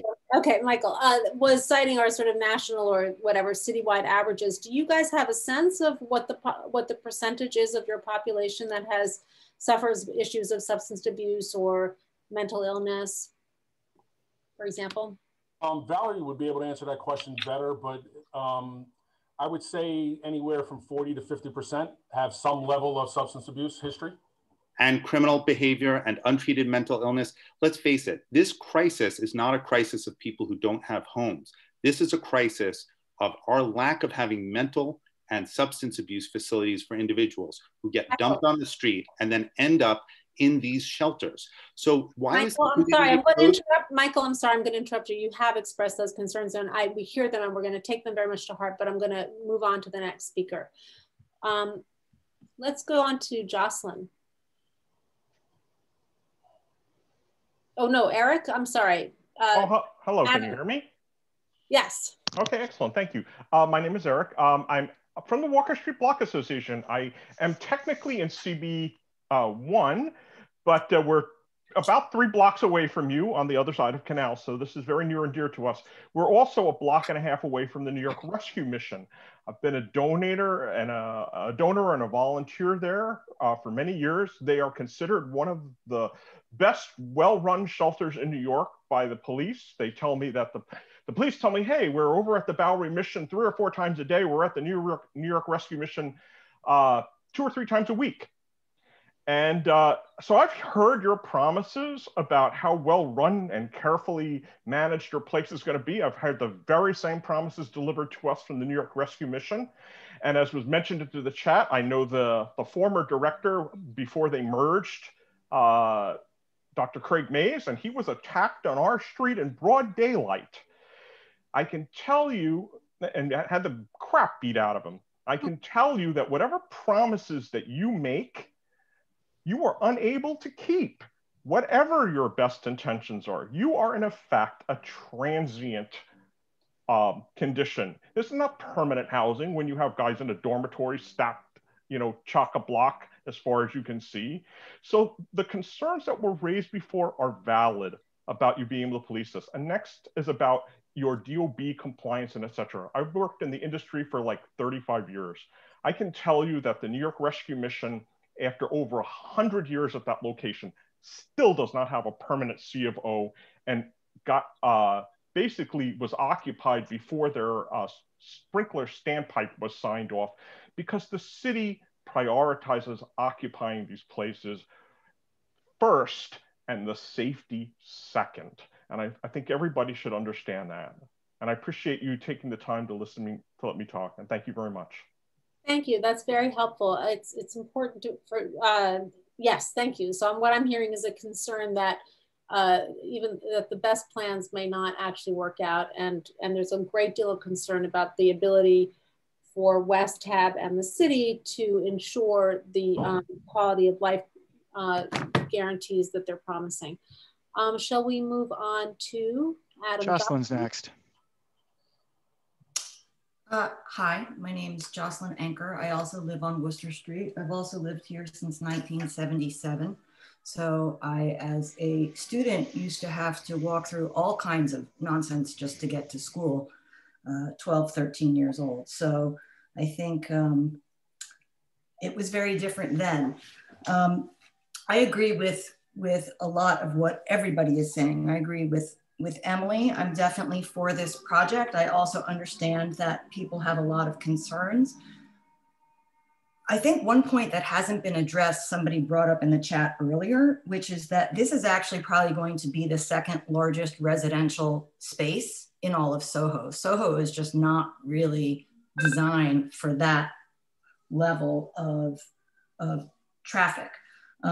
So my first question is, has that been considered? And my second question is, and it does sound like this is a done deal, but could the space possibly be used for families instead of single men? It is a large space. Families also need temporary housing, and that might fit better into our community, alleviate some of the safety concerns, but still support and give back the way we really should be doing.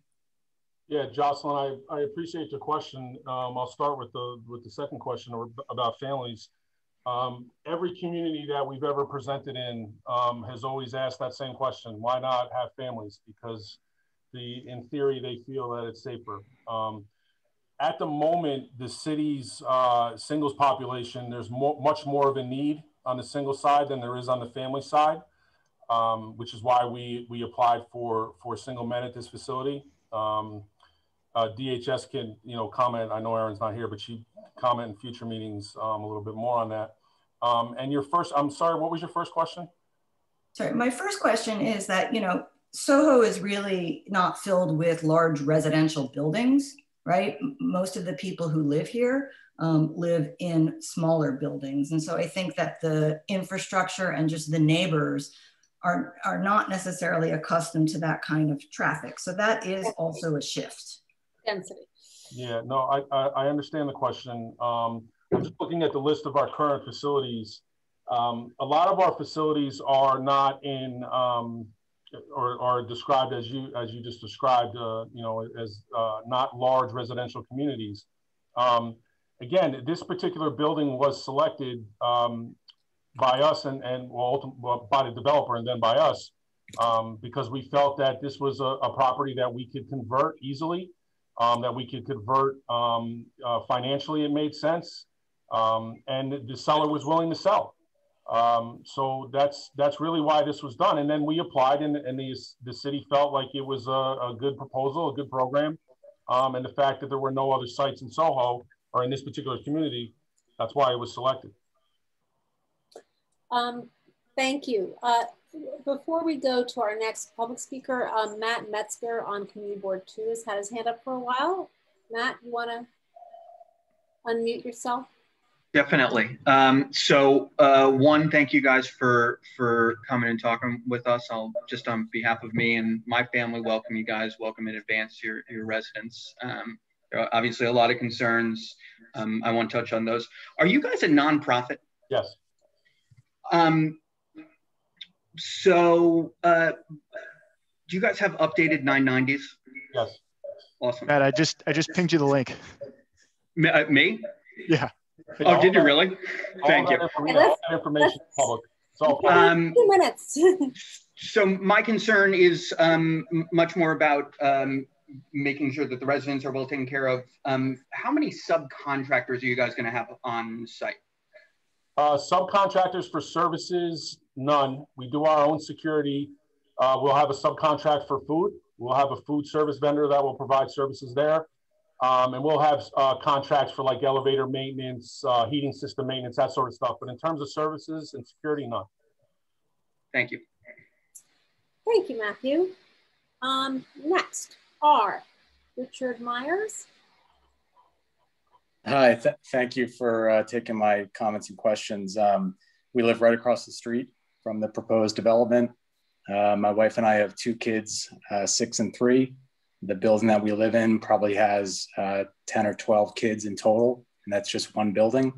I would imagine on the block there's in the dozens of children of young age who walk to school every day in schools in the neighborhood, come home on buses unsupervised, get off the bus, go to their homes, ring the buzzer or open the door and go see their families. With that as well, I would also say my wife was born in Soho. Her parents, her mom was an artist in residence starting in the 70s.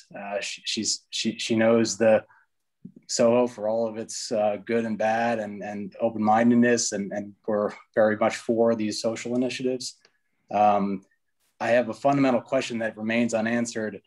How could the city possibly see the cost benefit of this particular site in this particular cast iron historic neighborhood with very expensive property values, a high concentration of families with young children, many schools around the neighborhood, a street in Canal Street that has completely been left to go essentially unpoliced for counterfeit goods, drug dealing, vandalism.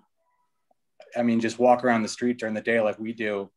We have to keep our kids away from Canal Street. We walk north every time we leave the apartment. How is this particular site, from the city's perspective, the best cost benefit of spending these dollars to a nonprofit, but ultimately to a private developer? It just doesn't make sense to me. So with that as a high level question, my specific questions would be, number 1, are there registered sex offenders who will be in residence here? Number 2, is there regular drug testing that occurs? And number 3, will the city commit to actually policing the neighborhood, which as of now is only policed when essentially a violent crime occurs? There is no policing of the regular activity that happens on Canal Street. So will there all of a sudden be policing outside of our residences that have many, many children walking on the street every day? Thank you, Richard. Thanks for that. I think that the question of deciding this location is not one that Westhab can address, unless you guys think that you can address it. This is a city, that's a city question. Yeah, I mean, I know that if it's any help to you, Richard, I'm here. If it's any help to you, Richard, that was a question that came up when we were discussing the Safe Haven site that is going to open on 14th Street. And actually, I think that finding a space that is affordable is a constant challenge in this district, but there's an overriding interest in a better distribution of these facilities so that they're not concentrated only in low-income neighborhoods. But I don't represent the city, so I'm just offering what we've heard in the past. And what I'm hearing, so the two questions that I think we need to get answers are, will there be registered sex offenders among your population? And will your residents undergo drug tests? Okay, in terms of sex offenders, that is governed strictly by the Department of Corrections. And there's certain restrictions around, schools and daycare centers. This neighborhood has that, so there will not be sex offenders at this location. Okay, and do your residents undergo drug testing at all? No. They don't. Okay, so no drug testing and no sex offenders. Thank you. It's 8:10. We're gonna keep going for about 5 more minutes. And before we wrap things up, although our committee will stay and anyone is welcome to listen to our work, let's move to D. James D. Unmute yourself, D. James. Thank you. Thank you. I developed 12 Wooster Street in the early 80s. So I've been on that block and in that neighborhood for many years. Several concerns. It's like, all right, so homeless shelters are a good thing in general. You're bringing in 200 people, which is probably the total population of that entire block. So you're doubling the population of the block. So we've got a density issue, and we've got, people are going to be loitering. So I've got a great stoop there at 12 Wooster Street. There's no way to keep people off of that. And there's going to be an immediate influence to the neighborhood. I don't have a question so much as just a complaint and an observation that this project is driven by money. The owner of the building was looking for a sale, and this is the most profitable sale he could make. It's a higher use than as a garage, which is really all that building is suited for. There are not windows, there are not air, there is not light and air suitable for residential use. So, it's like, why that building? And my concern, the person from DSS was saying that these community services are set up where people have a relationship to the neighborhood. How many people in your population, James, are from Soho and are going back to Soho? There's no connection, I would assert, for most of the people going to be there in the neighborhood, be it Tribeca, Soho, or any place close to that. So there's not neighborhood support there. I think that's more of a generalization. I think that there are people in the homeless system that have connections to that neighborhood. What the number is, I don't know. DHS would be able to answer that question. But as Erin said earlier, the priority will be initially to move people into this facility who do have those connections. Whether it's 5 people or 100 people, I have no idea what that number is. James, thank you. By the way, I also wanted to say it's perfectly valid to raise concerns and issue complaints. We don't just need questions in this. In fact, we want to hear the concerns that are on people's minds. Let's move on to Mercedes. Yep, that's right. I'll be fast. I know that stoop, we're right next door to D. James's stoop. It's a great stoop. I've tied my shoes there. So we've got 3 kids and we're 1 building away from the parking garage. Is it possible to move that entrance to Canal Street? It does make such a difference for the sense of kids walking home and a sense of safety, even though we know that no one can guarantee safety. It's New York City. That's my question. I appreciate the question. I wrote it down earlier when it was brought up. I will speak to the developer about that. As I said, we're in the early stages of design, so I'll see what we can do there. That's great. Awesome. And I'm glad that we're in the early stages of design. And I think that one thing that has come out of this meeting is that there is strong feeling that it would be better if the entrance were on Canal Street. I could be wrong. I don't want to jump to conclusions, but anyway, you've heard that note. Let's move on to Oren. Hi, everyone. How are you? We're great. Thank you. Good. Thank you for taking the time and letting me speak. I am not a neighbor, but I am a property manager that manages several buildings in the immediate vicinity, one being on Wooster between Canal and Grand. So, I just wanted to make the committee and everyone know that lately we are actually in the process of installing additional motion sensor lights and security cameras because of the issues that we are having on that block right now. So, I'll echo what Mercedes just said and what others have said in terms of the entrance on Canal, but I'd also like to ask the security, will there be security outside? Will there be security cameras? Someone had mentioned before, but I don't think there was an answer. Will the security be able to police these people outside as well? So, I'll keep it short, but, there is a problem currently without 200 men with various problems on that block. So, entrance on Canal, just echoing that. And I'd like to understand more about the security cameras, lights, where these 200 or 100 men will be smoking, et cetera. Thank you. Thank you very much for those questions. I think we've talked, the two questions are, security cameras, and also will you guys be doing any patrols outside the facility? Yes, there will be cameras on the building, in the building, on the perimeter of the building, and we will be having patrols up and down the block. And very, when I say aggressively, short of physically, removing somebody, but we will definitely make a strong effort to make sure people are not loitering, hanging out, and creating some type of nuisance, some type of quality of life issue in the community. And this is why, we encourage people to call us when you see something so that we can go out and address it. We're going to be addressing this behavior in a proactive manner inside of our community, in our town hall meetings or our community meetings with our residents, strongly advising them that, loitering in front of property will not be tolerated. If we see you out there, we will write some type of incident report. If it's a repeated behavior, we will make a recommendation to DHS to have you transferred.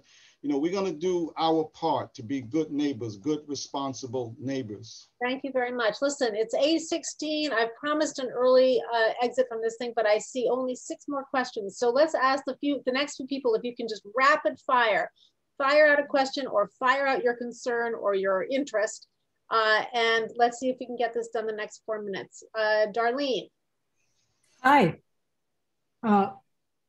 Hi. I'm sorry. Hi. Good night. Good evening, everybody. Darlene Lutz, Varick and Grand Street, a few blocks away from the site. My question is, was the amount of green space, open park space, taken into consideration with this project? And does anybody know how much there actually is in Soho?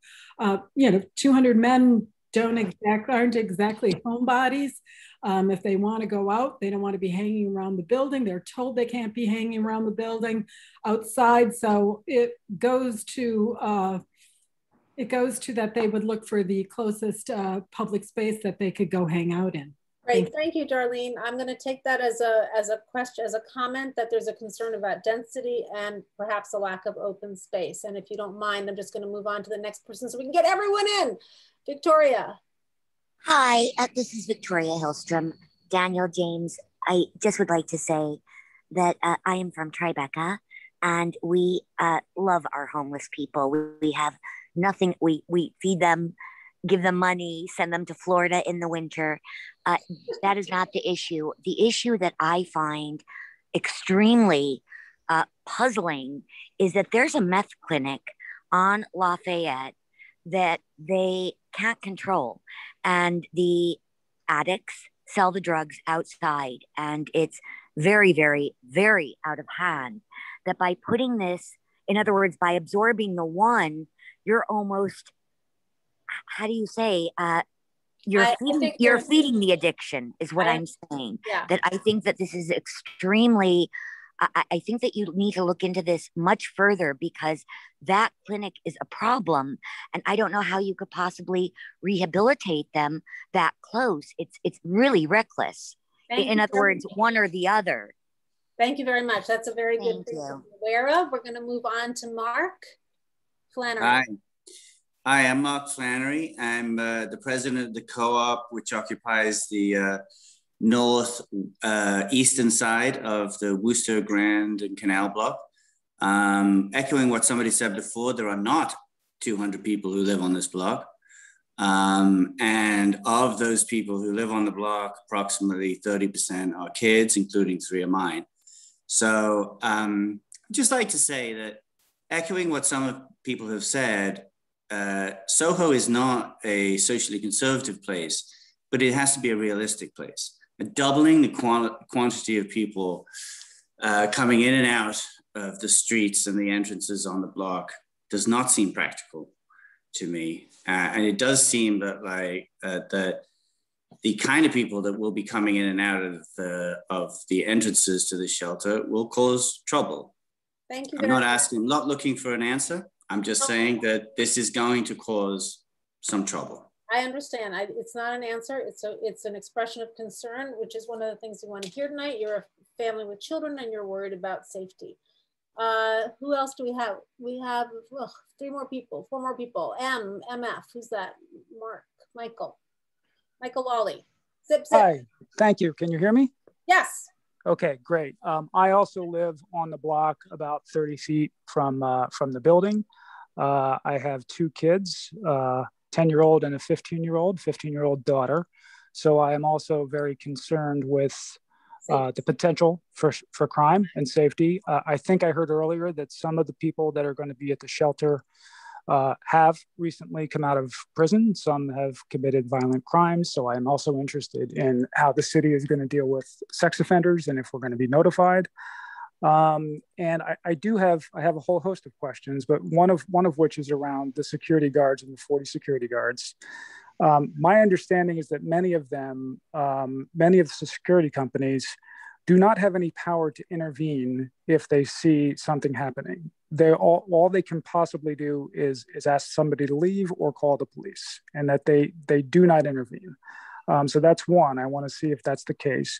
2, I'm wondering if there's any contractual obligation to have that number of security guards, because we do find cases that evolve over time, and sometimes it ends up being less than it was promised at the beginning.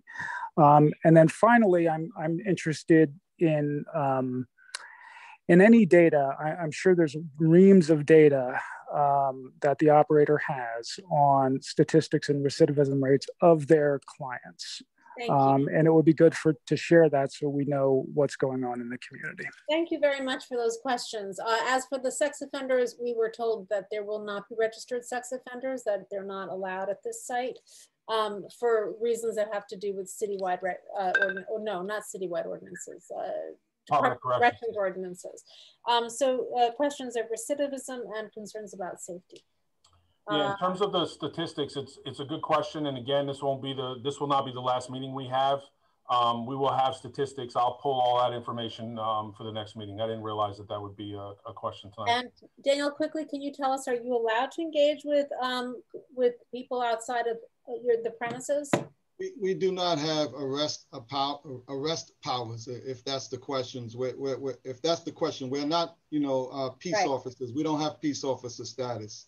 So you can engage with them, and you can engage with them. You can call the police. You can cajole them, but you cannot actually arrest them, which makes a lot of sense. Yeah, I just want to add one thing to that. One thing that's important to remember too is that the security staff will have relationships with these individuals.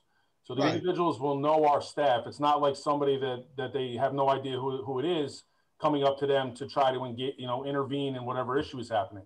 They're going to know them. And our staff, as Mr. Lyles said earlier, are trained in various aspects of conflict resolution, engagement, and so on.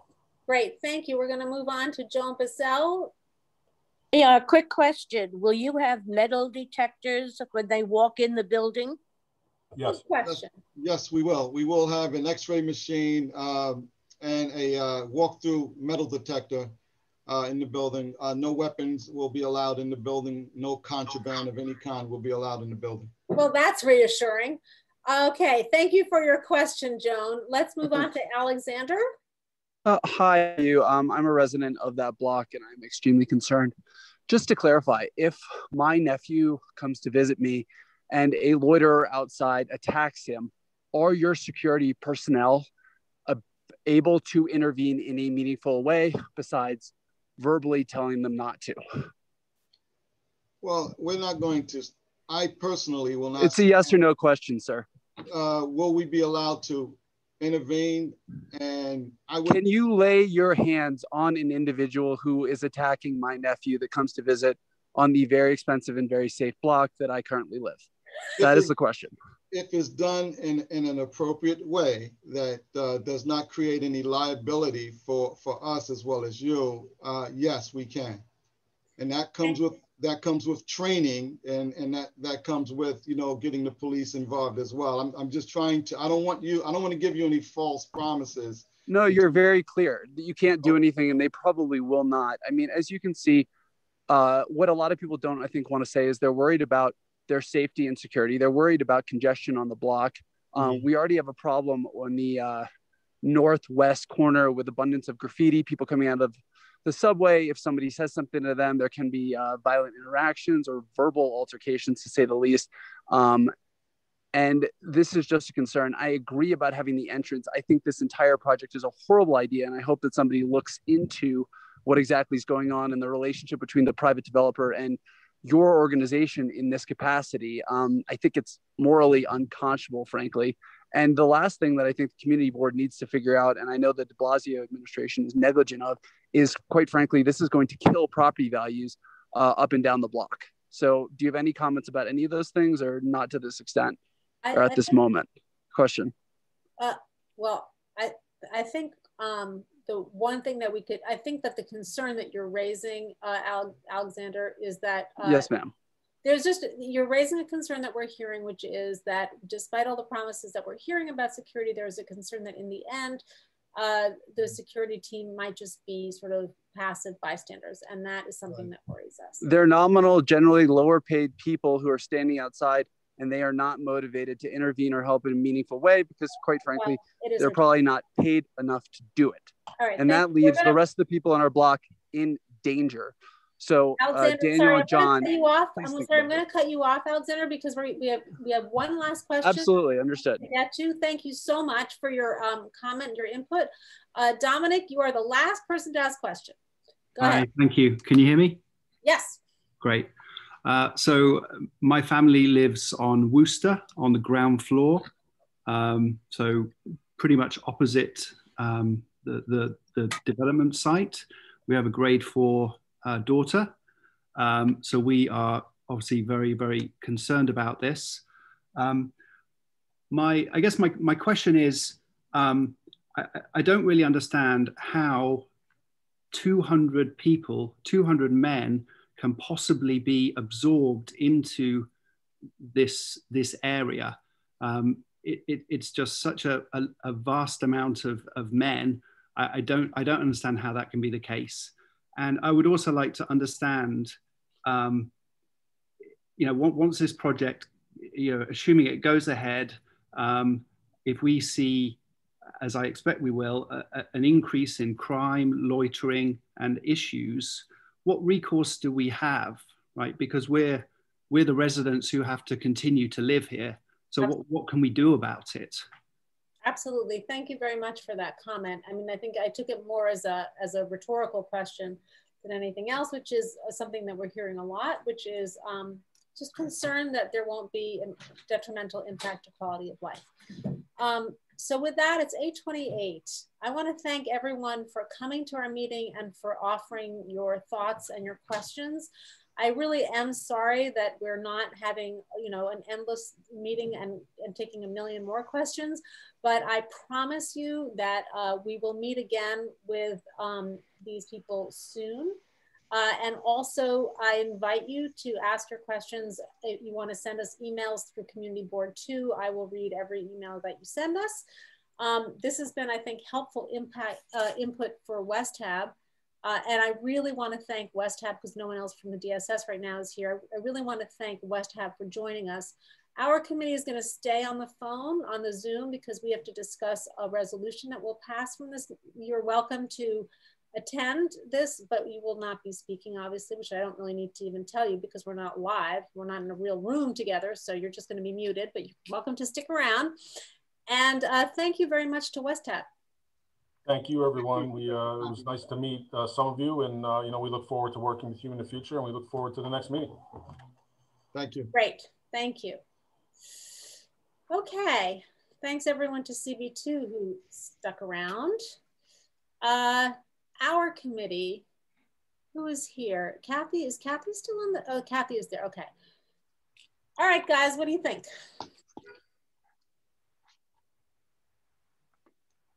I think there's a huge unease in the community, and they certainly showed up and expressed it.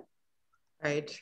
And you did a great job again, Susanna. I mean, you were, you know, friendly, but not pandering in a nice way, I thought, to everybody. So what do we want to say in our resolution? Can I ask a question? Yes, please. Can someone explain to me why this isn't subject to ULURP? Isn't it in a manufacturing district, like an M1B or M1A? Yes, and transient hotels are permitted.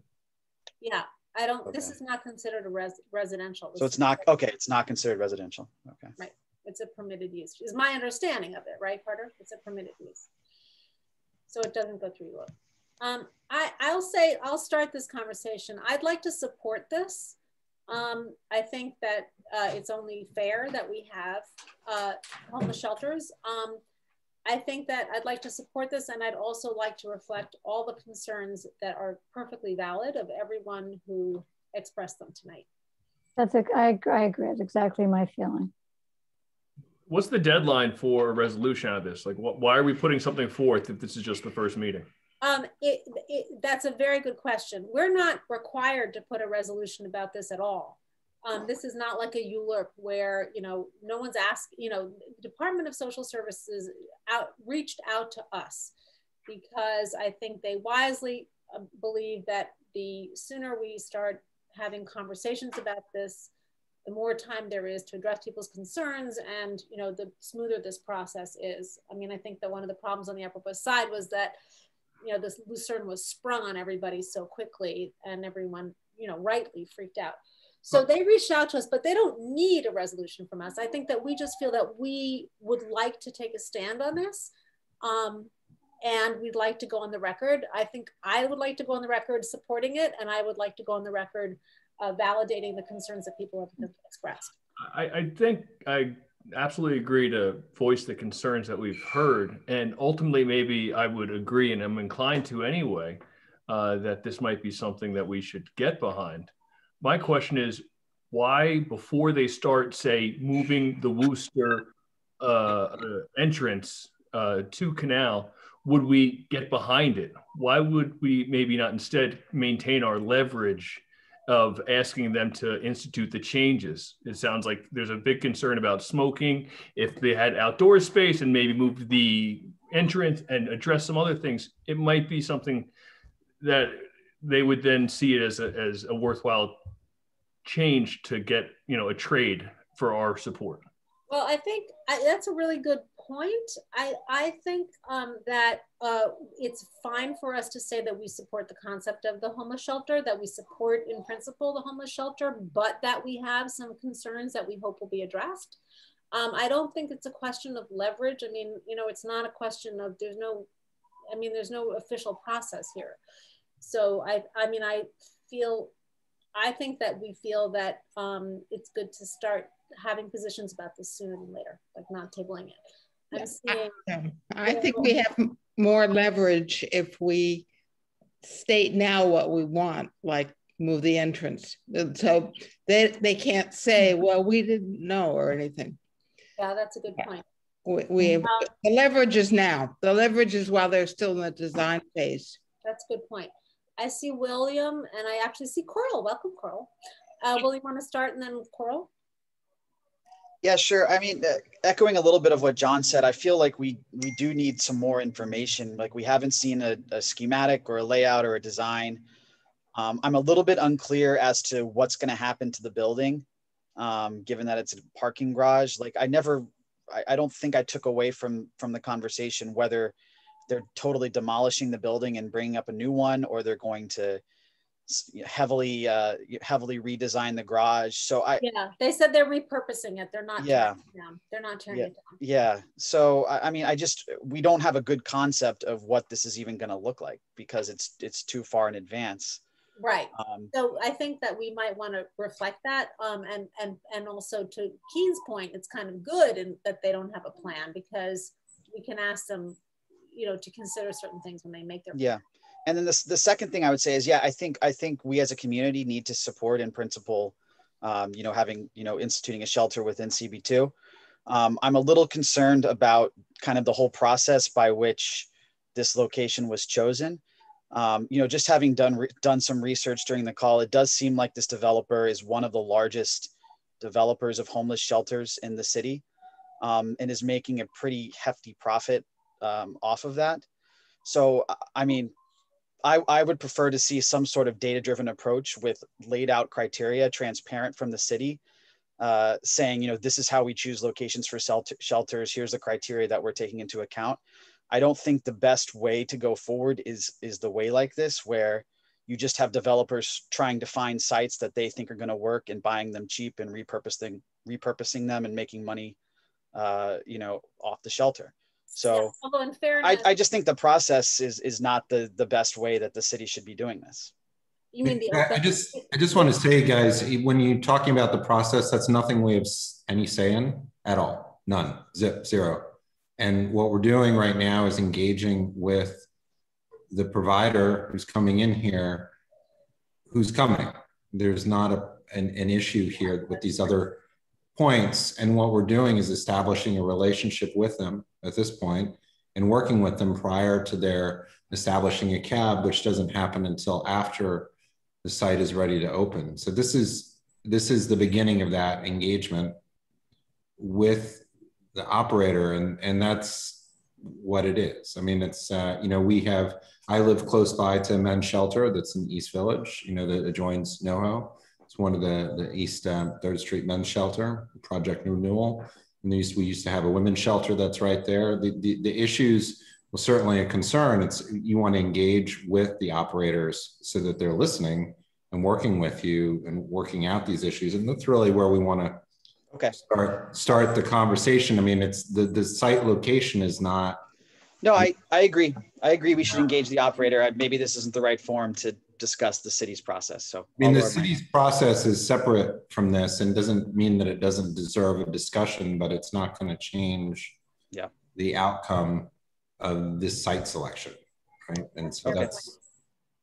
But our reaction to it would affect the site selections of the future. I mean, what are we talking about really? They have an open RFP. They're always looking for shelters, and people come to them and where they can find a shelter. The city doesn't own these properties. The city does not have the opportunity to turn its own property into these shelters because they don't have enough property. So that's really how the process is. I mean, that's how it is for every shelter. The operator finds, you know, the place. In some cases, the city finds a place, but I mean, there's always a, you know, a for-profit relationship, or there's always, I should say, a private market relationship, whether it's for-profit or not for-profit. Coral? Yeah, I'm troubled by the design particularly, because the idea of having a large group of adult men who have all, they said 40 to 50% have some sort of mental or drug addiction, I think was the number that they said.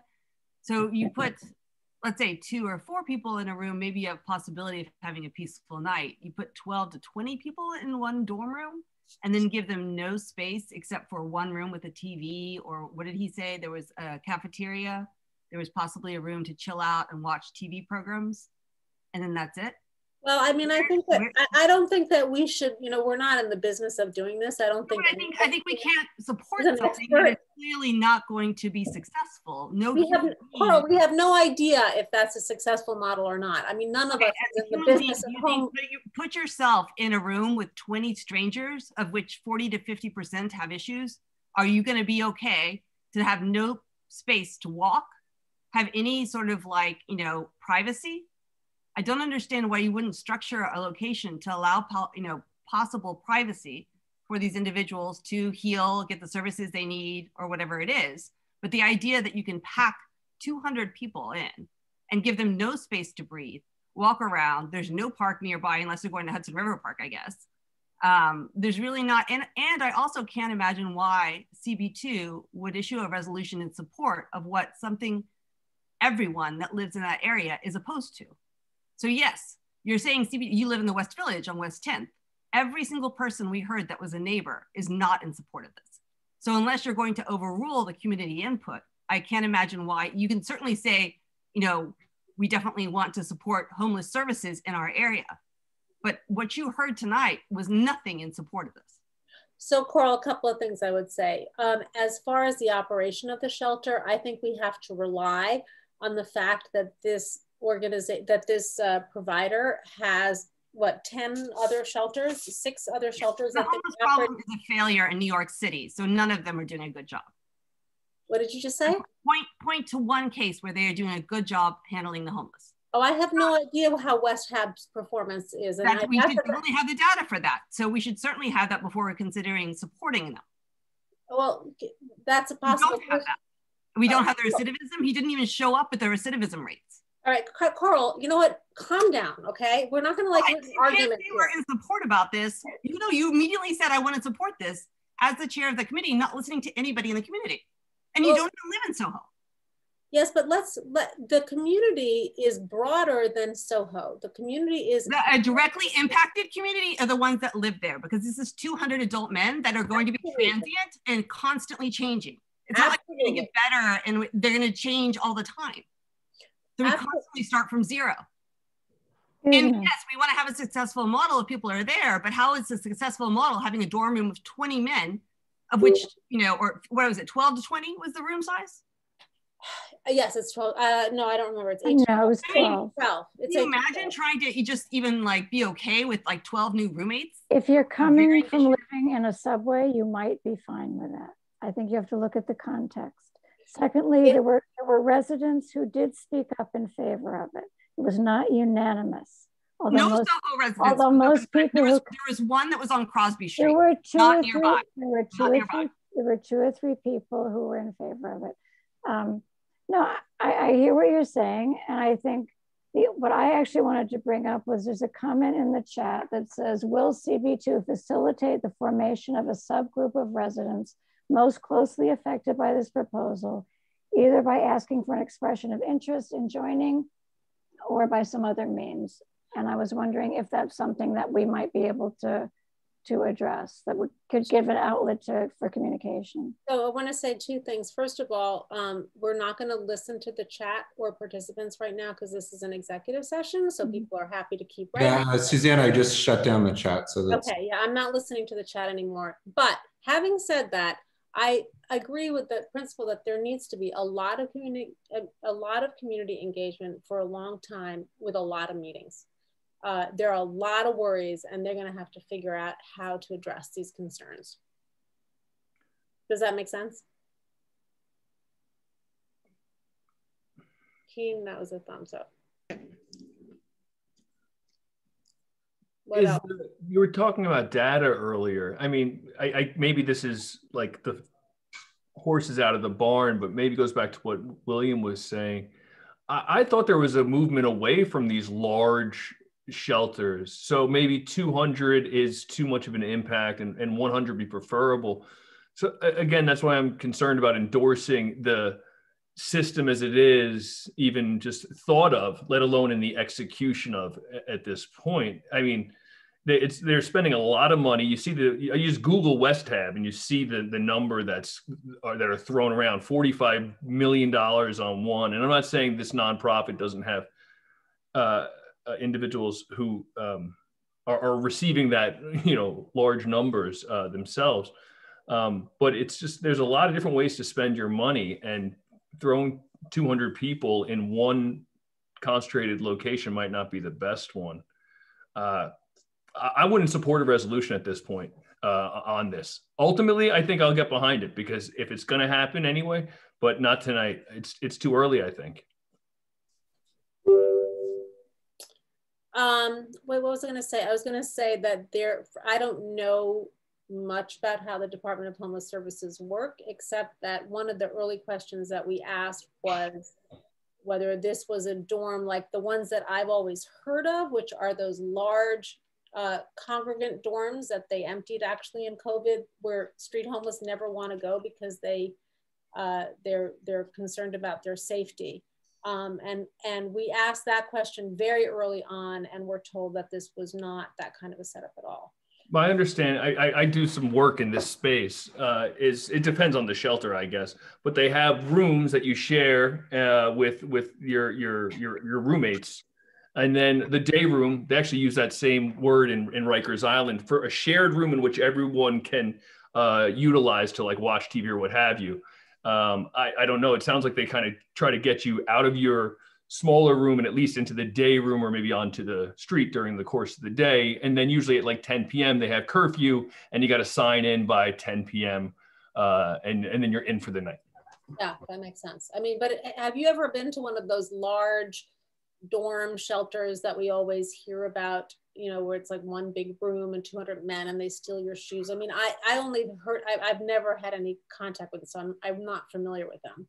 I've had clients. I used to work in this space just as a DA or as defense counselor, even as a civil rights attorney. And it's I haven't been to the spaces, but there is some skirmishes going amongst the tenants sometimes. Just like anyone, if you had a big group, they're going to have some personalities that don't get along well with others.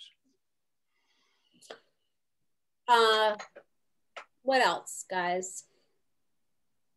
I think Adam had his hand up for a while. Oh, sorry, Adam. No problem. I can't tell, no one's hands are going down, so I'm gonna. Just going back to Carter's point about like the domain of this resolution, I think that's very clear, right? It's, you know, it's about what is happening in this space. I think over the course of the discussion tonight, a lot of questions have been raised about the transparency in the whole process for this open RFP. And just pointing out that it might be a good idea for us to consider that at a later date, and maybe just look at that and see, you know, what information is available and what's not, and are there any enhancements to that process that our little committee might offer the, you know, big city of New York. We, you know, that's our role, and I think that could be an interesting topic for us to discuss. Just as an example, you know, we've heard about Liberty One, which is the contractor that has been selected here. They don't have a named agent on their LLC registration. You know, that's the type of, you know, invisible landlord that I've had bad experiences with. You know, there's certain things like that that to me are unacceptable for, you know, large companies that are going to be participating in this city-funded, taxpayer-funded process. So I would like to consider that maybe at a later date if you're open to it. Yeah, yeah. I mean, yes, absolutely. And I also think that this makes me want to go read the Turning the Tide paper to understand about what the open RFP process is. Janine, did you want to say something? Because I'm seeing a lot of. Yes, I do. We've heard a lot of stuff tonight, but we've heard the entrance on Canal Street. We've heard about design issues with enough space to hang out inside. I know they have probably averages for the percentage of people who don't have jobs. And they're going to need to have enough space for those people Monday through Friday, or who knows what kind of jobs they are. And there could be at times 100% of the people. And is there any reason, and I know there's no one left here from the Westhab, but why not have the cab start now?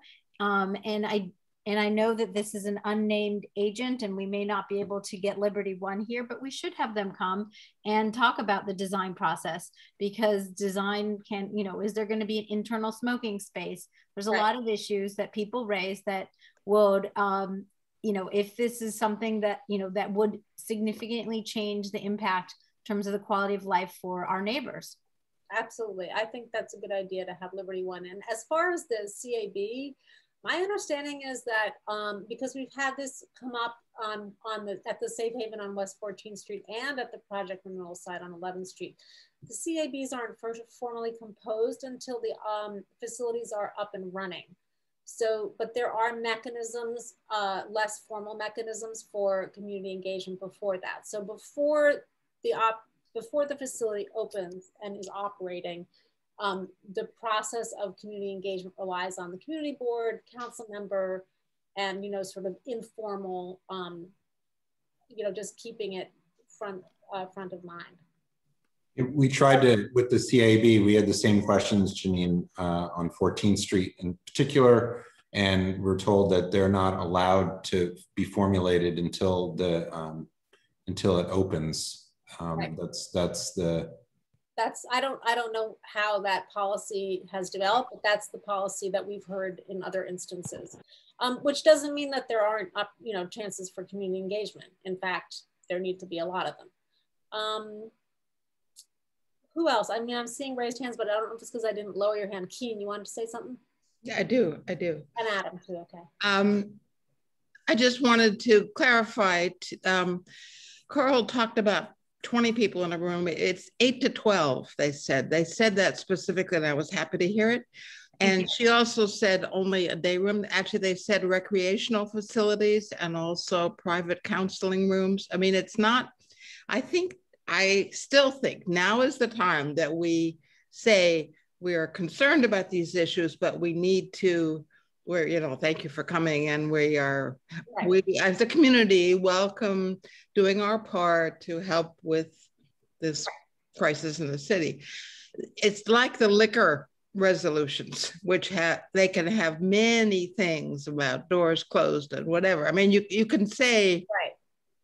We yes, can all of our concerns into. You can we need to do a lot of buts, but I think I do think strategically we need to do that rather than just not do it. Aren't those resolutions? I'm sorry, Adam. Adam. Sure, thank you. There's been sort of a lot of different data points that we didn't hear tonight, even with the staff that we had available to question. Do we want to have as a part of our resolution a set of those data elements that we want? I know the recidivism rate was cited. Sure. One thing that I'm very curious about, and maybe it was said and I missed it, what % of the total expenditures for each resident at that facility go towards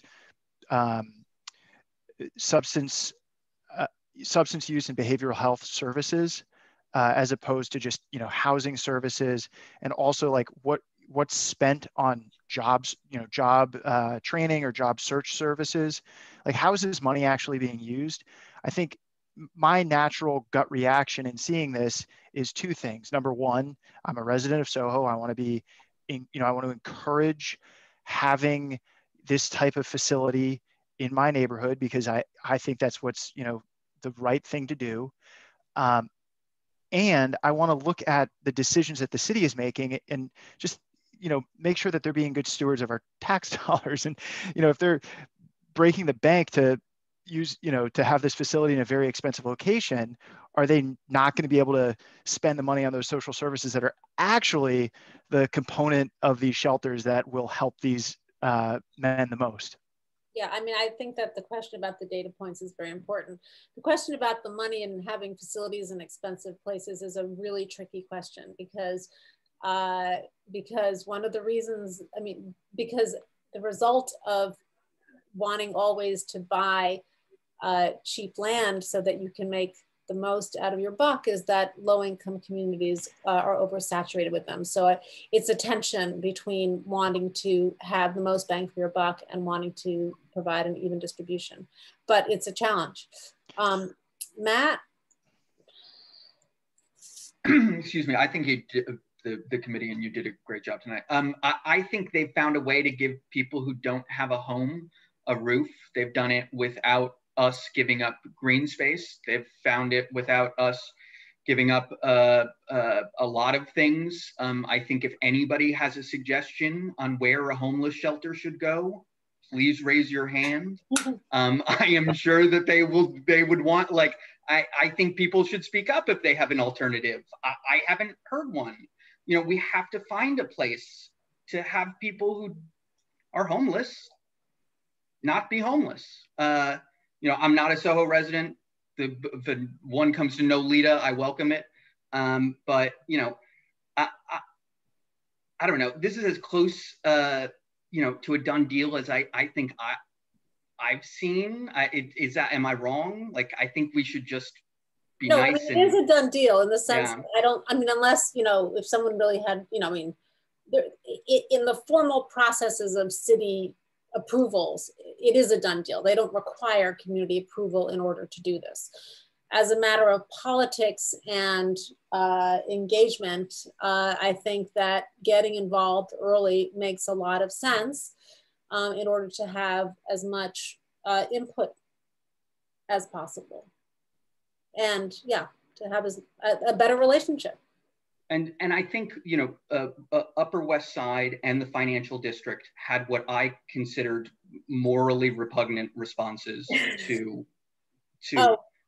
you know, and I think it's important from a perspective and also from a reality to be initially and throughout the whole process welcoming, you know, these facilities have to go somewhere. Also, they found a place to go. Unfortunately, at the Upper West Side, I think part of the problem was that it was an emergency decision in the face of COVID, and hence was done with very little public process. And I think it cost them a lot. And I think it brought out the worst of everybody, frankly. It's an unfortunate situation. And I'm hoping we can avoid that here. Carter? Oh no, William. First William, then Carter. No, first Carter, then William. Carter, do you want to go? Go ahead, William. That's okay. No, I was just going to ask, I mean, is there any way we can learn a little bit more about this operator? Because maybe I mean, it seems like they're essentially tied to the developer, so it is what it is. But, you know, I would like to ensure that, you know, we're having an operator that's kind of best in class, that's had good results, that knows what they're doing. I just personally haven't seen them before, and you know, they haven't opened a shelter in Manhattan. So I would love to get a little more into the weeds as to what they've done before, you know, how it's worked, etc. Yeah, just so you know, the city enters into a contract with the provider, not with the developer. So when you say that the relationship is baked, the important relationship for us is the relationship between the city and the provider. The provider has to meet the city's needs. So if you want to learn more about the provider, first you can go on their website, but also we could look into their, you know, other facilities and how those gone.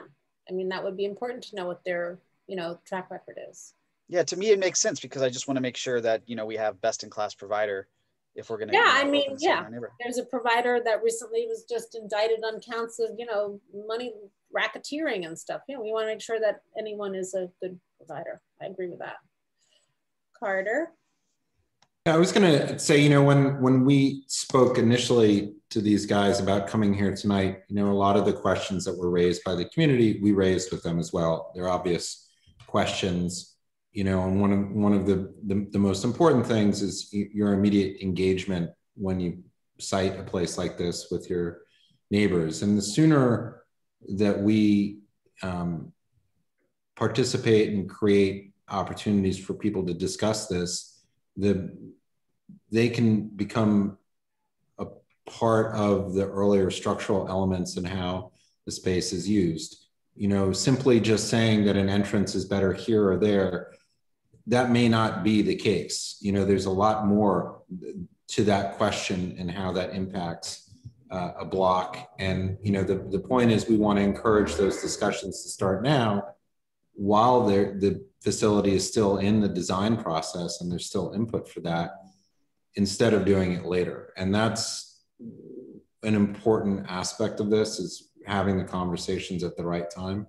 It may be that we want to have a continuing discussion of this next month, or, you know, at some point sooner than later to get some of that moving. You know, I had encouraged them to go down to the site and actually walk around it a number of times at different times of the day to see what the neighborhood looks like and what the current situation is. I don't know if they did that or not. They certainly didn't provide feedback on that to really understand what the neighborhood is. You know, some people had mentioned their stoops. I asked them, I said, do you know which buildings are residential buildings? Which ones are, you know, would people be concerned about people sitting in front of? So, I mean, these are the things that we want an operator to start thinking about now, and not later. And while, again, you know, it's talking about these other issues is certainly important, you know, we don't want to miss the conversation happening at the right time. And that's, you know, now for a lot of those with any of the design elements. And, you know, I don't know if they will bring the developer here or a representative, because that's not the relationship structure, but we can certainly ask them to come and to talk to us, and you know, if they're willing. But we really want to hear the on the ground stuff, right? And that's it's a little complicated because this is so far out, right? We don't know time frame wise, it's so far out, but you want to talk about it now too.